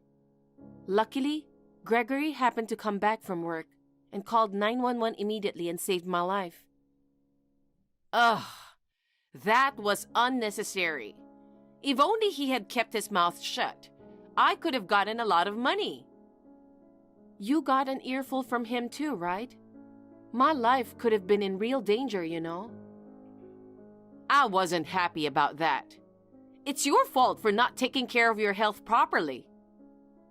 That's because you handle people's lives carelessly. He's always on your side. Always into stuff like refugees, orphans, donations, and volunteering. You two are always bonding over those nauseating things. It was really irritating. He used to be this big shot in a corporate job, but then, out of the blue, he got all into refugee support and started up a non-profit organization, which meant less cash flow for us. He passed away soon after and left a will saying he'd donate the entire insurance money. What a pain in the ass till the very end.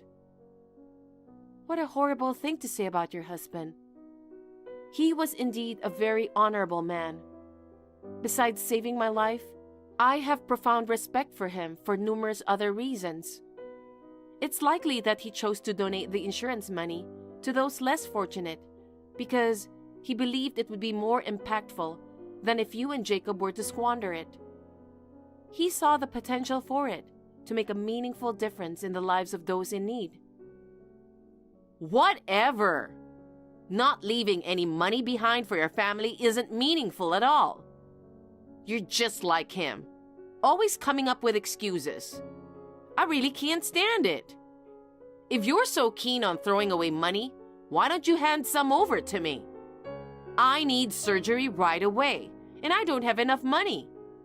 You can just forget about those refugees. You won't get any help by throwing such absurd arguments at me. I don't want to help you. You have a job, right? Pay for it. You don't want Jacob to divorce you, right? Of course not. Okay, then pay me $50,000 now. Didn't you say $30,000 earlier? It's gone up. That's what you get for being so cocky. Come to think of it, besides the surgery costs, there will be hospitalization fees too. Just to be safe, should we aim for around $70,000? I don't understand. I don't want to pay a penny for you. You've been quite sassy lately, always opposing instead of assisting. I'll be sure to inform Jacob about this. I'm Regina, 33 years old. Ever since I married her son Jacob, I've been bullied by my mother-in-law, Miss Carol Moore. Despite this, Jacob, who is a big mama's boy, has never intervened on my behalf. However, 2 years ago, when I collapsed due to a stomach ulcer, it was the trigger for Regina and Jacob to be severely scolded by Gregory. Jacob and I decided to move out after that incident. We were finally enjoying a peaceful life.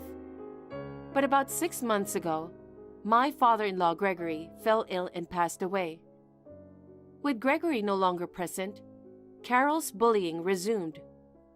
I was anxious about what would happen next, but I had no idea the chaos that awaited me would be beyond anything I could have imagined. Get the $50,000 ready right now. Have it ready in your account by tomorrow, and we'll withdraw it together tomorrow. Do you understand? Huh? What are you talking about? I know you're making money as a web writer or something. You must have at least $50,000 saved up, right? It's not savings. It's for living expenses. I'm barely getting by each month, so I don't have any savings. Even if I did, why would I have to give it to you? I heard what you and Mom talked about yesterday.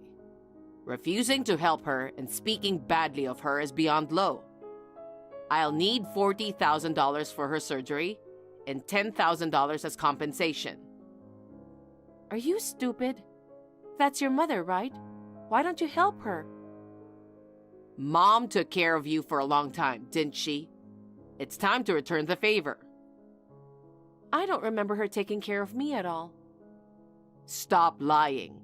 You always dumped all the household chores on Mom. You lied about being bullied by her, making her out to be the bad guy, and sucking up to Dad to bully Mom. I see you believed everything she said. She was forcing me to do things. Stop making excuses. Quit your whining and pay for the surgery.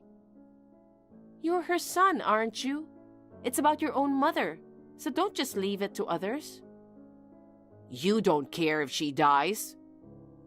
I don't have an obligation to help someone who's given me nothing but trouble. Are you still trying to lie your way out of this? You were the one making Mom's life difficult. Now that Dad's gone, your games are over. I'll make sure you face the consequences for what you've done from now on. You saw me being harassed, didn't you? Even though I do all the house chores, she'd go around the neighborhood, acting like she's been doing all the work. I don't care. She would slap me, put detergent in my food. That's because of your bad behavior. She didn't even bother to call the ambulance when I collapsed. Instead, she laughed. How does that make you think I'm the bully? It's your fault you collapsed, right? Mom did nothing wrong. If you see someone suffering, it's common sense to help them. That's just what Dad told you, right? You and Dad are nothing but hypocrites. You're quick to donate to some immigrant, but you won't lift a finger to help Mom, huh? Why don't you help her? Anyway, I won't pay for it. Do you know what you're talking about? Of course I know what I'm talking about. All right then, I'll prepare a little consequence for you. Be ready for that. If you don't have the money ready by tomorrow morning, you'll definitely regret it. Ha ha ha ha ha. What the hell? She's proving to be quite resilient, almost like a cockroach. It's crazy that she's still alive. I thought it would definitely work out, but I ended up sending her to the hospital. Poor thing. Ha ha ha ha ha. Maybe experiencing Mom's suffering in the hospital will make you realize something. Oh, Jacob, you're such a good boy. So considerate of his mommy. Don't be silly. Do you know what you two have done? What do you mean? I just gave you a little shove into the road. That's all. You got run over so perfectly. Ha ha ha ha. It was so satisfying to see the woman who bullies Mom get flattened. Ha ha ha ha ha. You don't even show a hint of remorse. It's unbelievable. How can you be okay with doing something like this? You guys are unbelievable. I warned you I'd punish you if you didn't come up with the money, remember? My dear son and I will take turns punishing you each month. That sounds familiar. Ha ha ha ha ha. Right. I have a good sense of humor. Your actions are undeniably criminal. Do you really think you two can get away with this? Don't you talk to me like that. It's your fault for not coming up with the money. We were just punishing you, right? That's right. It's the whip of our love. You're not reflecting at all, are you? I'll be reporting this to the police. And before you know it, they will be coming to take you away. Go ahead and do it if you can. You tell on me and I'll divorce you, you idiot. Yeah, that's fine. I'm already thinking about getting a divorce, so this is perfect. What? Huh? Are you surprised? But I've already made up my mind. Wait a minute. You're divorcing me just because I pushed you? Getting upset over something like that shows how petty you are. To cause someone this much harm and not realize how serious it is? You probably saw me as too timid to divorce. Even when I got sick with a stomach ulcer before, I only moved out from Carol's place, didn't divorce Jacob. But that was because your dad sincerely apologized. With him around, I could overlook both of your antics. But now that he's gone, and both of you disrespect him like this, it's just wrong. Pushing me into the path of a car? Seriously? It's messed up, and makes me wonder if you're even human.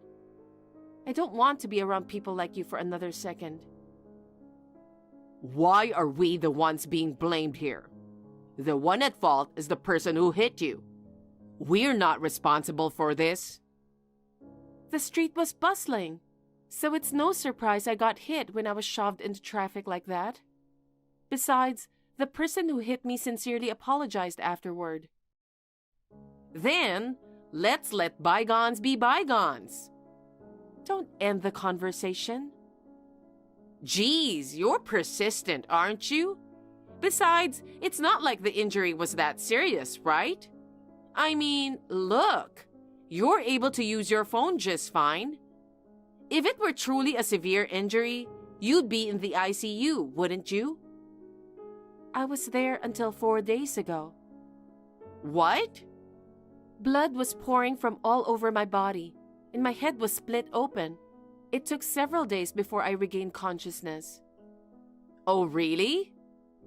You never came to visit me even once. I guess you never knew. But we didn't take your life or anything. Are you sure about that? What? I mean, my heart stopped once during surgery. Seriously? They were able to bring me back with chest compressions, but it seems even the doctors were rattled by the incident. Seriously, but it's a good thing you survived. That's right. There's no need to get so angry about it. Even if it was just for a moment, you took someone's life.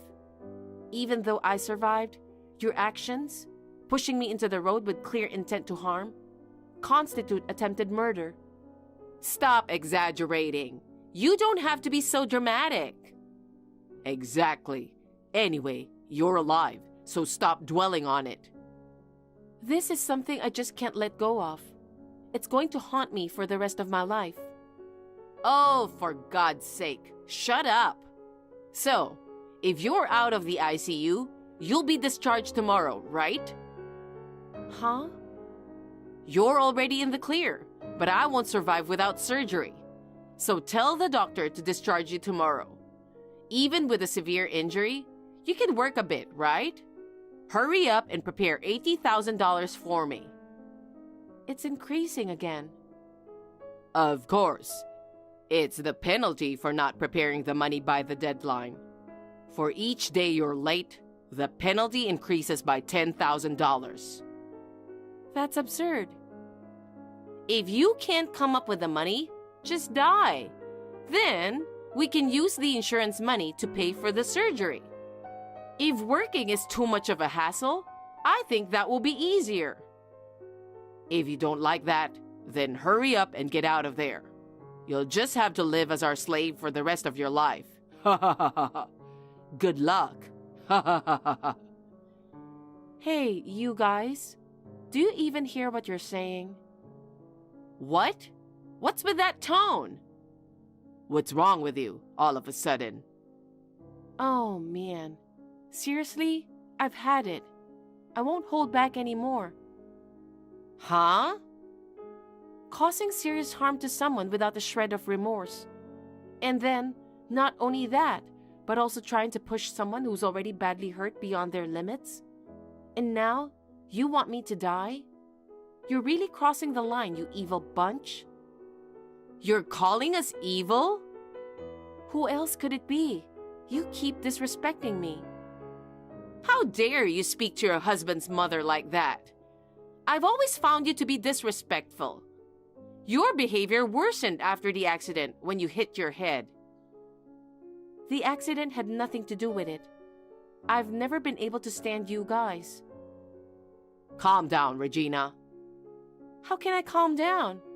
Anyway, I'm filing the divorce. I'm reporting you guys to the police. Are you serious? I sure am. Then what about the money for the surgery? Don't tell me you can't pay for it. Of course not. I don't have a single penny to give you. Stop kidding around. I won't forgive you for this. If you don't come up with the money, Mom will be in trouble. Shut up. Who the hell do you think you are? Do you know where you stand? What? I've had it with a bullying mother-in-law and a mama's boy.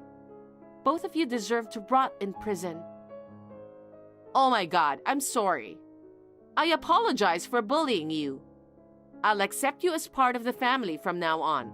Come on, Jacob. Apologize too. I apologize too. I'm sorry. So get in a better mood, okay? Prison, the police, it's not that big of a deal. I apologize to you, so that's enough, right? So please, pay for my surgery. Hell no. Don't think everything is suddenly okay just because you two apologized. Huh? Huh? Do you seriously think your actions up until now can be brushed aside with such a shallow apology? You're kidding, right? What? We're apologizing from our heart. Do you think a simple apology is enough to resolve such deep-seated issues? It's unacceptable for you not to accept our apology. This is not a half-assed apology. It's really sickening to be forced to bow down to such a bitch. Unbelievable. You really are something else, aren't you? Once I'm discharged, I'm cutting ties with you. Goodbye. Please, don't do that. I can't have you cutting me off now. I don't have the money to pay for the surgery. Of course you don't.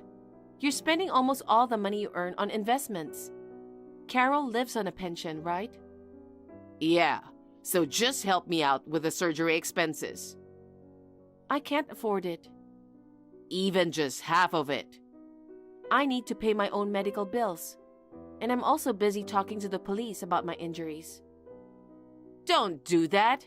We're gonna go to jail if you do that. You deserve it. It's better for you so you can reflect on what you did to me. You can go to hell for that. And just for the record, you'll never get anything from me when I die.